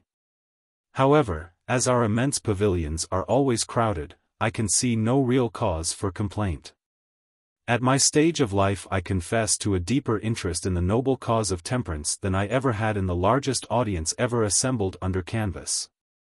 If but one half the people who have signed the pledge at these lectures keep it through life, I shall feel that my labors in this direction will not have been devoid of valuable and beneficent results. Early in the presidential canvass I published a general invitation offering the free use of my immense Hippodrome pavilion to either of the great political parties, for holding mass meetings. No building in the West would accommodate the masses seeking admission upon these occasions, and open-air gatherings were at a discount, even with enthusiastic politicians. My immense circus canvas had a seating capacity of 12,000, and was proof against ordinary storms. My offer gave the free use of this immense tent between the hours of 4 and 6 p.m. The invitation was accepted in some instances where the exhibition and the political gathering were billed for the same day. When not with the company I spent most of my time at my ideal home, Waldameer. To me who have traveled so far and seen so much, and whose life seems destined to be an eventful one, this delightful summer retreat is invested with new charms at each successive visit. The beautiful groves seem still more beautiful, the foliage more green. The entire scenery more picturesque, and the broad expanse of water, with the Long Island shore visible in the mazy background, sparkles in the sunlight with additional brilliancy. Possibly my affection for Waldameer is due in some degree to the fact that I can here look upon thriving shade trees and spacious drives of my own creation. And that wherever art has beautified nature, it has but utilized plans and carried out suggestions of my own. In 1871 I attached to Waldameer a new building for a library. Its architecture was so beautiful and unlike the main edifice that after expending $10,000 on it, I was obliged to lay out $30,000 on the house to make it correspond. It was the old story of the man's new sofa over again.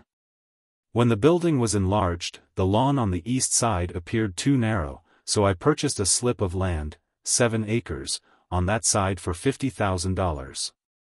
The land is worth it for building lots at present prices, but I could not help half agreeing with a neighboring farmer who said, "Well, that Barnum is the queerest man I ever saw. He's gone and spent $50,000 for a little potato patch to put on his dooryard." The past season my summer home was made still more attractive by the frequent presence of distinguished personal friends, whom I took delight in entertaining. Their sojourn I endeavored to make agreeable, and in after years their recollections of Waldameer will, I trust, be pleasing reminiscences of a quiet visit and unfeigned hospitality. In August I received a visit from my esteemed friend, the late Horace Greeley. Mine was one of the few private residences he visited during the campaign, and the last, I think, which he sought for relaxation or pleasure. I have every reason to believe that he spoke the true sentiment of his heart when he assured me of his enjoyment while at my house, and never did a careworn journalist. And him too, the very central figure of a heated political campaign, stand more in need of repose and perfect freedom from mental excitement than did Mr. Greeley at this time. I arranged an old-fashioned clam bake, at which were present congenial spirits from home and abroad. Mr. Greeley laid aside all restraint. He mingled freely with the guests, and his native genial humor and ready wit contributed greatly to the enjoyment. The keenest observer could have detected nothing like care or anxiety upon his countenance, and the stranger would have pointed him out as a quiet farmer enjoying a day at the seaside. Although not much of a politician, I have my political preferences. Mr. Greeley was my lifelong personal friend. I gave him my support. Once I ventured my opinion that his election was doubtful. He replied that a more important result than his election would be, that, running upon so liberal a platform as that adopted at Cincinnati, would compel all parties to recognize a higher standard regarding public justice and the rights of others. My chief concern, he added, is to do nothing in this canvass that I shall look back upon with an unapproving conscience.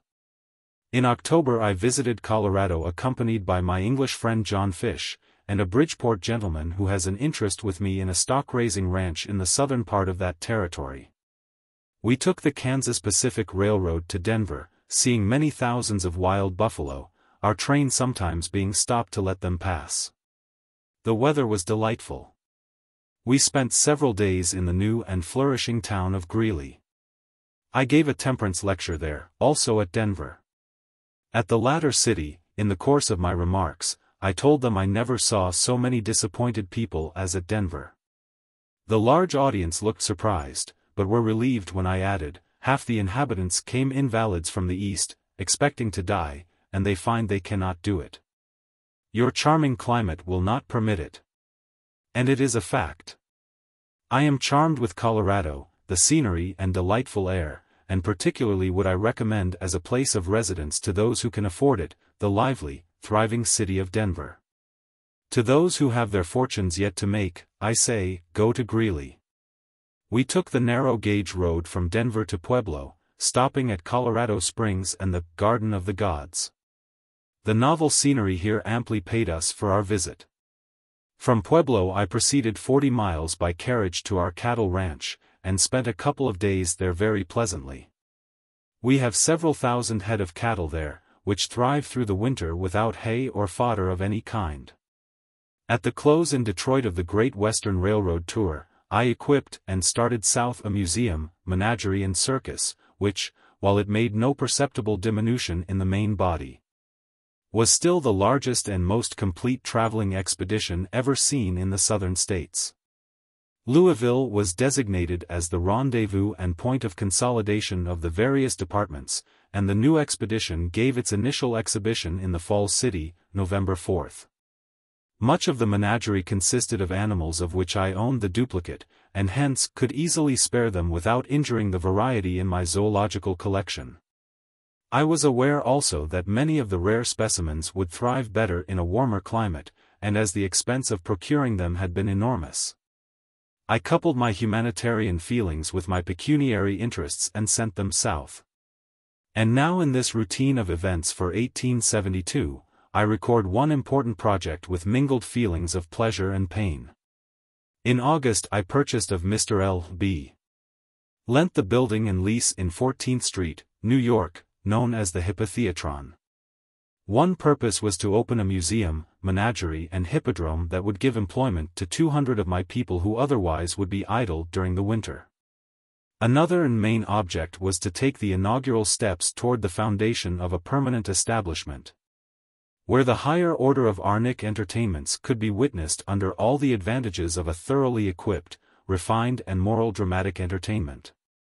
My project combined not only a circus, but a museum of the world's wonders and a menagerie that should equal in extent and variety the great zoological collection of London. I realized the importance of an establishment in New York where old and young could seek innocent amusement, and where Christian parents could take their children and feel that the exhibition contributed not only to their enjoyment but to their instruction. The press generally had kindly acknowledged the success of my efforts in bringing the modern arena up to its proper standard among the fashionable amusements of the day. By divesting the ring of all objectionable features, and securing the highest talent of both hemispheres, my circus had become popularized among the better classes, for whose good opinion it has ever been my fortune to cater. At an expense of $60,000 I enlarged and remodeled the building, so as to admit my valuable collection of animals, museum of life-size automatons, and living curiosities. The entire edifice was so thoroughly built over as to leave but little to remind the visitor of the original structure. The amphitheater had a seating capacity of 2,800. It consisted of parquet and balcony, each completely encircling the ring, and the former luxuriously fitted up with cushioned armchairs and sofa seats. The grand opening took place Monday evening, November 18. In theatrical parlance, the house was crowded from pit to dome. The leading citizens of the metropolis were present, many of whom on that occasion patronized an equestrian entertainment for the first time. Viewed from the center of the ring, the vast amphitheater presented a scene of bewildering beauty. The dazzling lights, the delightful music of the orchestra, the gorgeous surroundings, and the brilliant audience, filling the numerous circles of seats which rose one above another to the most remote outskirts of the building, all formed a picture so unlike anything ever before seen in New York, as to bring out detailed and eulogistic editorials from the press of the following morning. Being recognized among the audience, I was called into the ring, when I briefly thanked my friends for their generous appreciation.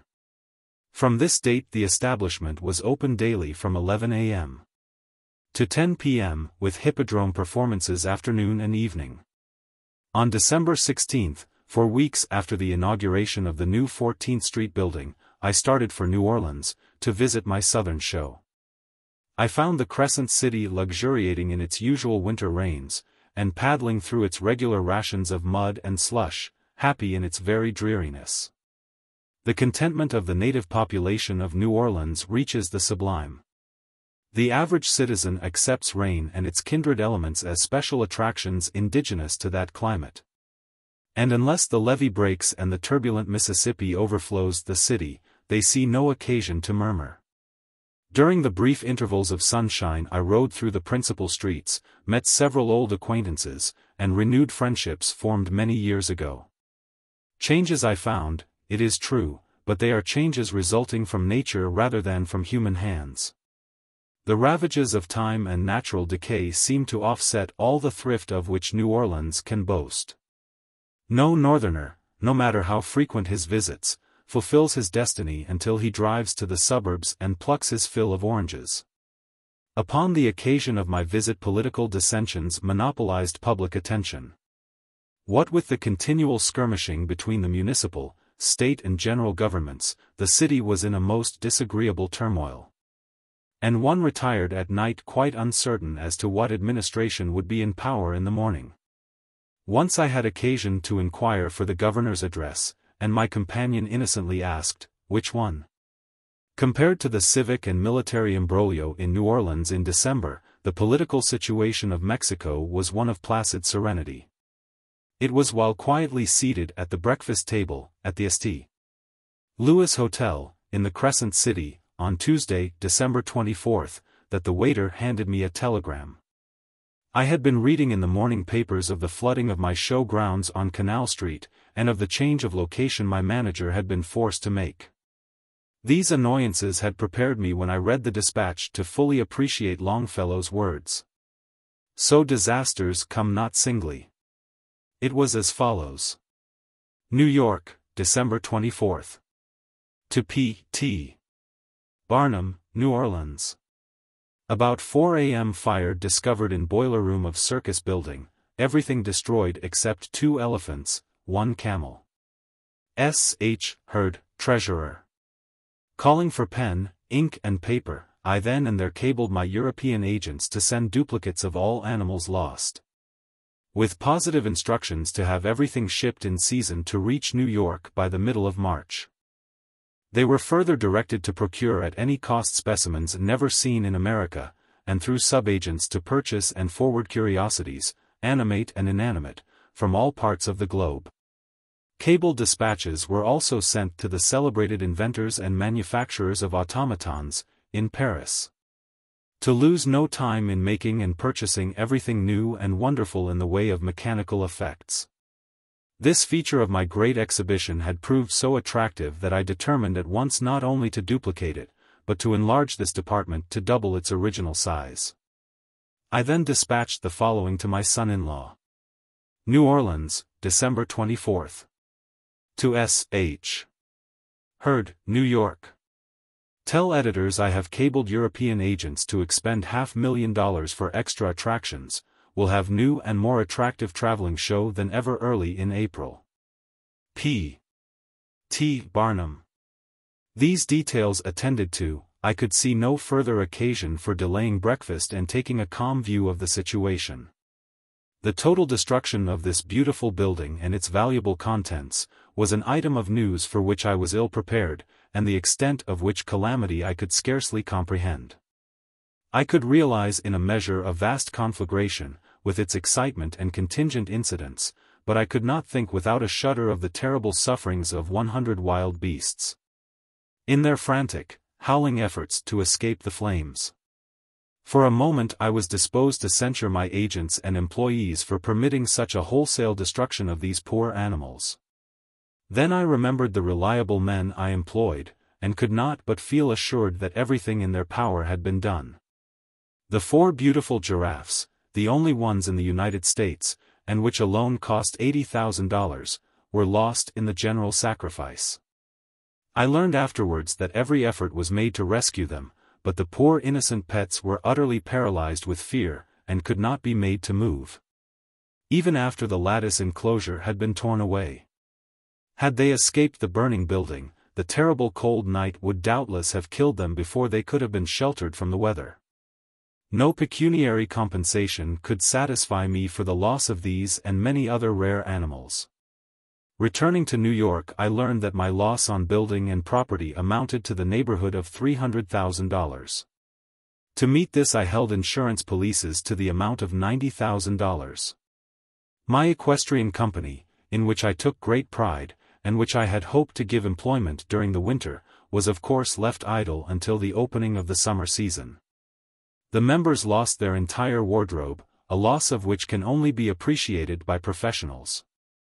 I was pleased to see a disposition manifested to render them some assistance, and encouraged it so far as lay in my power. A benefit was arranged under the auspices of the Equestrian Benevolent Association of the United States. The order has for its object the relief of unfortunate members, and, as in the present case, its broad mantle of charity includes worthy professionals not members of the association. The affair came off at the Academy of Music, Tuesday, January 7, 1873, afternoon and evening.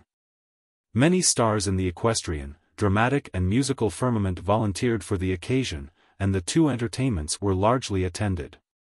Being called upon to define my position, I stepped upon the stage and made a few offhand remarks, which were reported in the morning papers as follows. Ladies and gentlemen, I have catered for so many years for the amusement of the public, that the beneficiaries on this occasion seem to have thought that the showman himself ought to be a part of the show. And, at their request, I come before you. I sincerely thank you, in their behalf, for your patronage on this occasion. How much they need your substantial sympathy, the ashes across the street can tell you more eloquently than human tongue could utter. Those ashes are the remnants of all the worldly goods of some who appeal to you today. For myself, I have been burned out so often, I am like the singer who was hissed on the stage.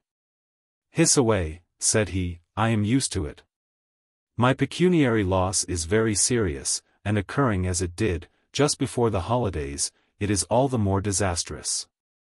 It may perhaps gratify my friends to know, however, that I am still enabled to invest another $500,000 without disturbing my bank account. The public will have amusements, and they ought to be those of an elevating and an unobjectionable character. For many years it has been my pleasure to provide a class of instructive and amusing entertainments, to which a refined Christian mother can take her children with satisfaction.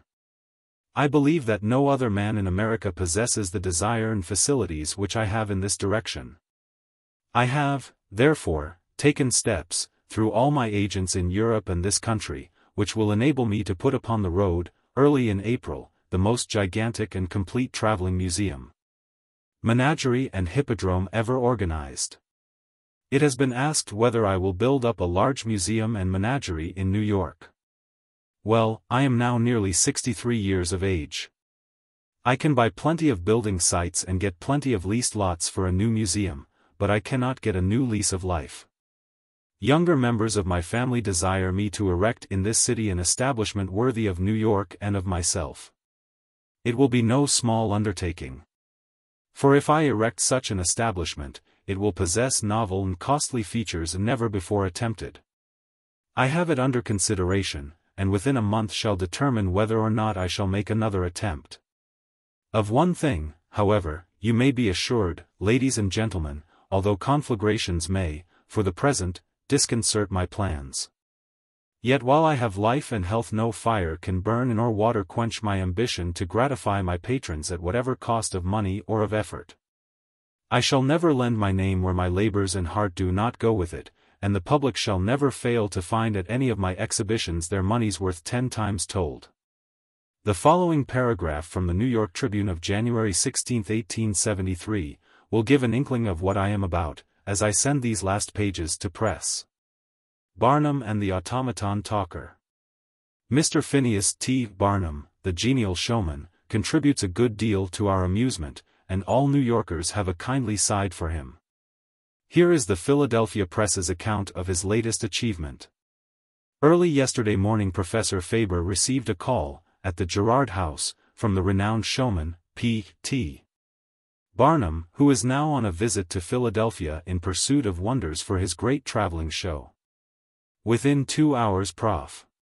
Faber had given notice to the Emperor of Austria of his forfeiture of £200 for not exhibiting his talking machine at the Vienna Exposition next summer, and a contract was signed by Mr. Barnum, agreeing to pay $20,000 for the services of Mr. and Mrs. Faber and their wonderful automaton talker during the tenting season of 1873. No more marvelous exhibition was ever seen in a traveling tent. It is the most wonderful achievement of ingenuity that this age of new inventions has yet witnessed.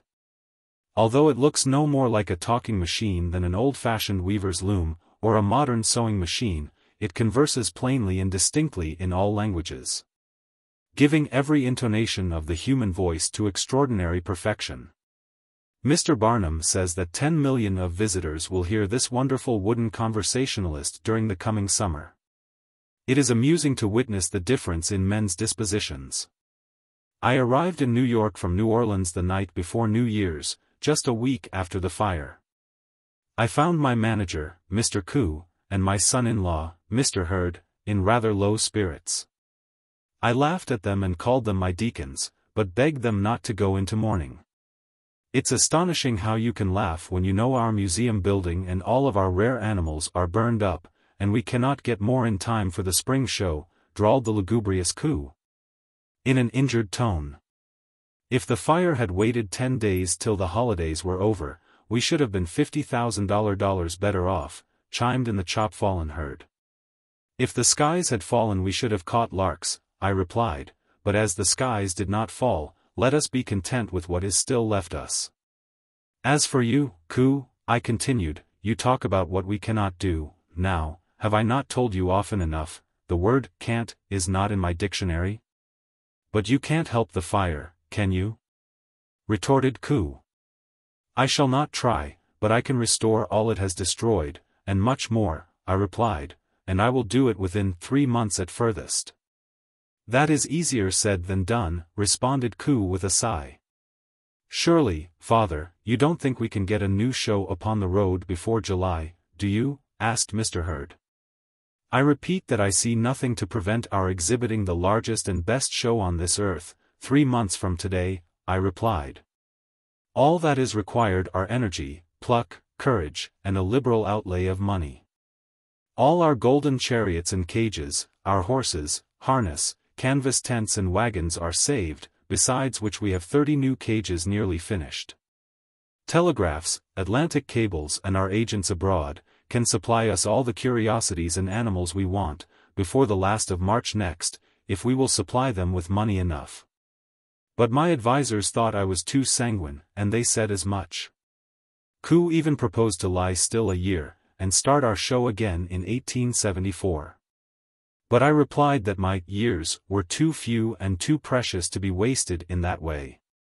And although I would never put a show upon the road that did not exceed in magnitude and merit that which we had lost, I felt every confidence in accomplishing this before April, if we would all work hard. Strange enough, before we parted on that evening of December 31st, I received a cable message from my trusty agent, Robert Fillingham of London, saying he had purchased for me a pair of giraffes or camelopards and a full supply of lions, tigers and other animals. He added, all the governmental zoological gardens here and on the continent sympathize with you, and are ready to dispose of any animals you wish. The mechanicians of Paris and Geneva are at work on automatons and other attractions for your traveling museum. Don't that electricity beat the world? Exclaimed Mr. Koo with great delight. Just put a little of it into your blood, I replied, and we will beat the world.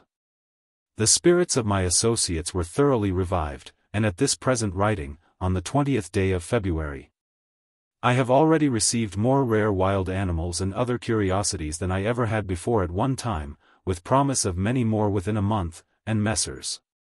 Hurd and Koo are in high feather. Mr. Barnum, said Koo this morning, this new show of ours, got up in so short a time, is the miracle of the age. Well, my dear fellow, I replied, the public like miracles, keep performing them and you are sure of success. You can never do so much for the public, but they will do more for you in return. Give them the best show possible, at whatever cost, keep it free from objectionable features, and never fear, your efforts will surely be appreciated, and you will receive a generous support. Remember, Excelsior is our motto. These are the feelings which inspire us as we energetically prepare for our third campaign, and although I see plenty of hard work ahead, I also see bright skies, smiling faces, and assured success. Phineas. In concluding this brief resume of the last year's events, would seem ungrateful did I fail to acknowledge my heartfelt thankfulness to the public and the press. for the generous and unqualified expressions of sympathy on account of the great calamity of December 24. Editors throughout the United States and Europe have written of this conflagration, and of those which preceded it, and have attributed to me a degree of perseverance I fear beyond my deserts. If the fiery ordeal has had any visible effect, it has been to increase my desire to identify my name with a class of entertainments at once moral, amusing and instructive. Colossal as was the great traveling World's Fair of 1872, that of 1873 will surpass it. With full confidence in that just discrimination which recognizes and rewards true merit, I remain, as ever, the public's obedient servant. P.T.B. February, 1873. Conclusion. In sending these last pages to the printer in March, 1872, I may say that my manager, Mr. Koo, his assistants, and myself have been busy ever since New Year's in reorganizing our great traveling show, building new wagons and cages, and painting, gilding and repairing the others. One of the great carved, mirrored and gilded chariots, from England, used by me in 1871, is a grand affair, made telescopic, and when extended to its full height reaches an altitude of 40 feet. On the top of which, in our street processions, we place a young lady, costumed to personate the goddess of liberty.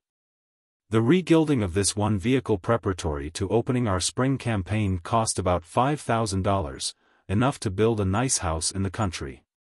The wintering of my horses and wild animals, salaries of employees and expense of fitting up properly for the next season, cost over $50,000.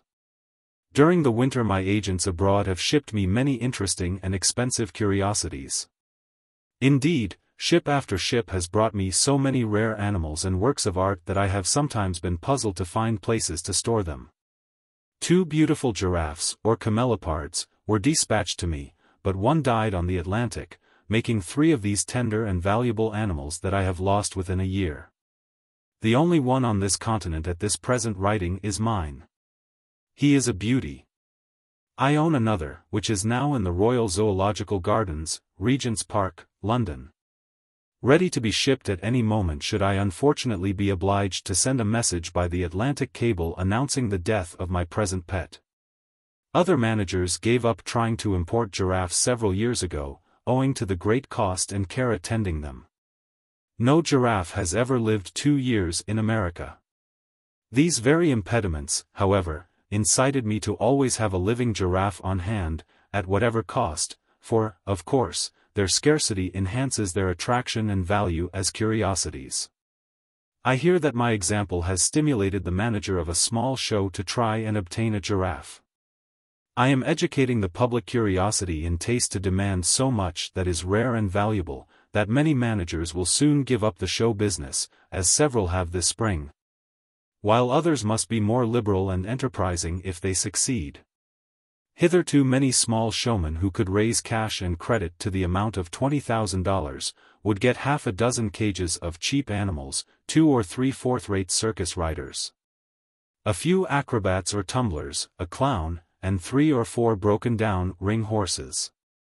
Then buying some ready-printed dashy showbills misrepresenting their show, they would announce a great menagerie and circus, and perhaps clear the cost of their show the first season. For there are some persons who are bound to go to the show, whatever may be its merits. But the public are generally getting sick of this same old story, and as my Broadway American Museum years ago served to reform or extinguish one-horse shows, so I trust that the immensity of my traveling show will serve to elevate and extend public expectations and improve public exhibitions. Several immense sea lions and barking seals have also been captured by my agents at Alaska and are added to the innumerable caravan. Some of these marine monsters weigh 1,000 pounds each, and each consumes from 60 to 100 pounds of fish per day. It is very curious to see them floundering in and out of the immense water tanks in which I transport them through the country. Their tremendous roar may often be heard the distance of a mile. Among my equestrian novelties is an Italian goat taught in Europe to ride on horseback, leap through hoops and over banners, alighting on his feet on the back of the horse while at full speed. I named him Alexis, in honor of the Russian prince. He appeared at Niblo's Garden, New York, in February, and created much enthusiasm. Numerous artists in different parts of Europe have been engaged all winter in making for my show extraordinary musical and other automatons and moving tableaus, so marvelous in their construction as to seem enchanted or to be possessed of life. But perhaps the most rare and curious addition to my great show, and certainly the most difficult to obtain, is a company of 4 wild Fiji cannibals. I have tried in vain for years to secure specimens of these man-eaters. At last the opportunity came. 3 of these cannibals having fallen into the hands of their royal enemy, who was about to execute, and perhaps to eat them. The missionaries and my agent prevailed upon the copper-colored king to accept a large sum in gold on condition of His Majesty's granting them a reprieve and leave of absence to America for 3 years. My agent also leaving a large sum with the American consul to be forfeited if they were not returned within the time stipulated. Accompanying them is a half-civilized cannibal woman, converted and educated by the Methodist missionaries. She reads fluently and very pleasantly from the Bible printed in the Fijian language, and she already exerts a powerful moral influence over these savages. They take a lively interest in hearing her read the history of our Savior. They earnestly declare their convictions that eating human flesh is wrong, and faithfully promise never again to attempt it. They are intelligent and docile. Their characteristic war dances and rude marches, as well as their representations of cannibal manners and customs, are peculiarly interesting and instructive. It is perhaps needless to add that the bonds for their return will be forfeited. They are already learning to speak and read our language, and I hope soon to put them in the way of being converted to Christianity. Even if by so doing the title of a missionary be added to the many already given me by the public. The following happy hit is from the pen of Reverend Henry Ward Beecher as it appeared in that excellent paper of which he is editor, the New York Christian Union of February 28, 1872. Should not a paternal government set some limit to the enterprise of Brother Barnum, with reference, at least, to the considerations of public safety? Here, upon our desk, lies an indication of his last perilous venture. He invites us, and one friend, no conditions as to condition specified, to a private exhibition of 4 living cannibals, which he has obtained from the Fiji Islands, for his traveling show. We have beaten up, in this office, among the lean and tough, and those most easily spared in an emergency, for volunteers to visit the anthropophagi, and report.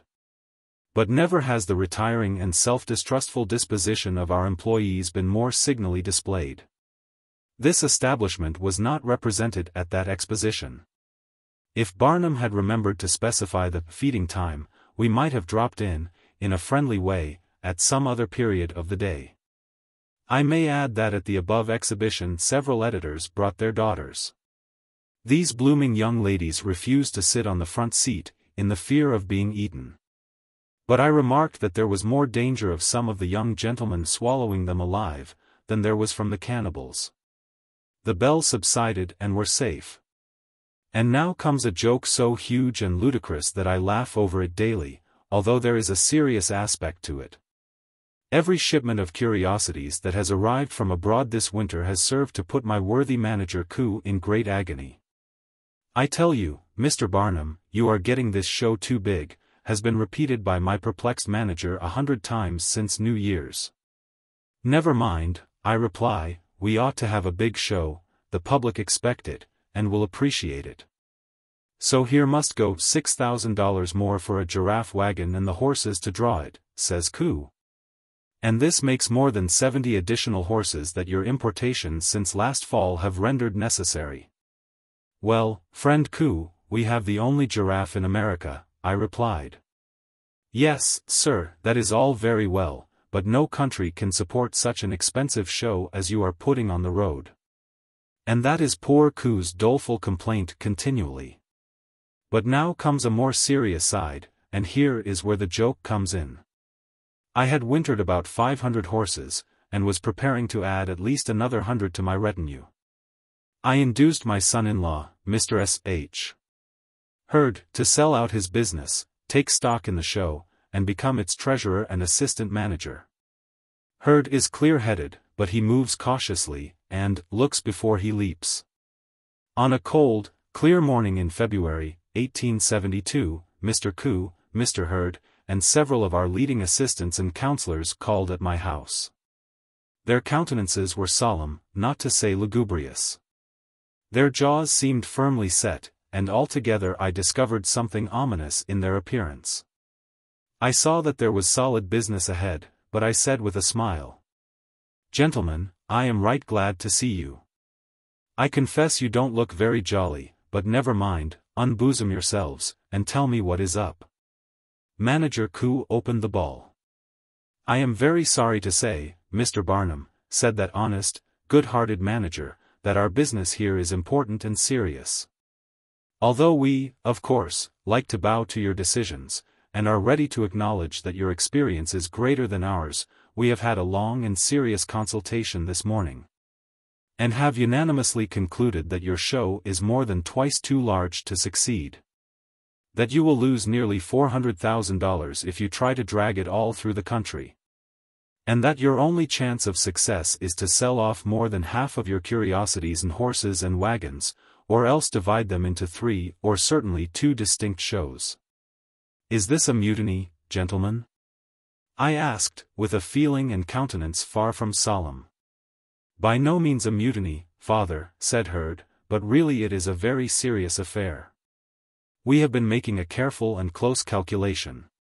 Here he drew from his pocket a sheet of paper covered with figures, and read from it, "The expenses of your exhibitions, including nearly 1,000 men and horses, the printing, board, salaries, etc., will average more than $4,000 per day. But call it $4,000. You show 30 weeks, 180 days.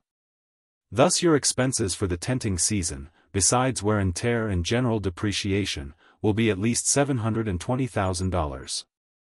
This is about twice as much as any show ever took in one season, except your own, last year. This is the year of the presidential election, which, on account of political excitement and mass meetings, always injures traveling shows. We have carefully looked over the towns which you will be able to touch this summer, not going west of Ohio, for you cannot get beyond that state in a single season. And we compute your receipts at not over $350,000, which would leave you a loser of $370,000. Are you not a little mistaken in some of your estimates?" I asked. "Mr. Barnum, figures never lie," exclaimed Mr. Koo, with great earnestness, and, pulling a pocket map from his breast pocket, he opened it, and I saw that he was set down for the next spokesman. "Our teams cannot travel with heavy loads more than an average of 20 miles per day," continued Koo. "Now please follow the lines marked on this map, and you will find that we are compelled to make 71 stands where there are not people enough within 5 miles to give us an average of $1,000 per day.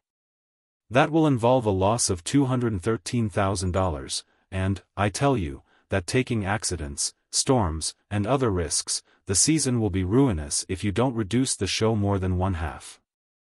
"Koo," I replied, "did not thousands of people come 50, 60, 100 miles last year, by railroad excursions, to see my show?" He confessed that they did. "Well," I replied, "if you have lost faith in the discernment of the public, I have not, and I propose to prove it." Then, laughing heartily, I added, "Gentlemen, I thank you for your advice. But I won't reduce the show a single hair or feather, on the contrary, I will add $500 or $600 per day to my expenses." My assembled cabinet rolled their eyes in astonishment. "Father, are you crazy?" asked Herd, with a look of despair. "Not much," I replied. "Now," I continued, "I see the show is too big to drag from village to village by horsepower, and I have long suspected it would be, and have laid my plans accordingly. I will immediately telegraph to all the principal railroad centers between here and Omaha, Nebraska, and within 5 days I will tell you what it will cost to transport my whole show. Taking leaps of 100 miles or more in a single night when necessary, so as to hit good-sized towns every day in the season.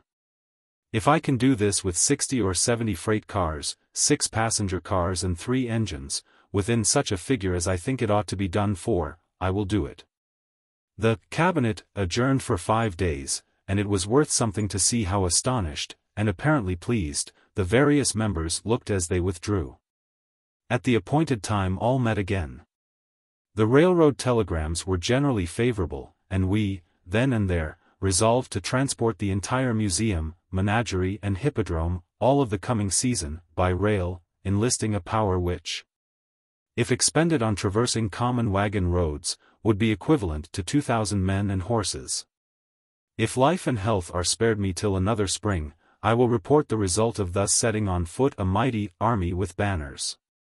But if it is wisely appointed that some other hand shall record it, I confidently trust that the American public will bear witness that I found great pleasure in contributing to their rational enjoyment.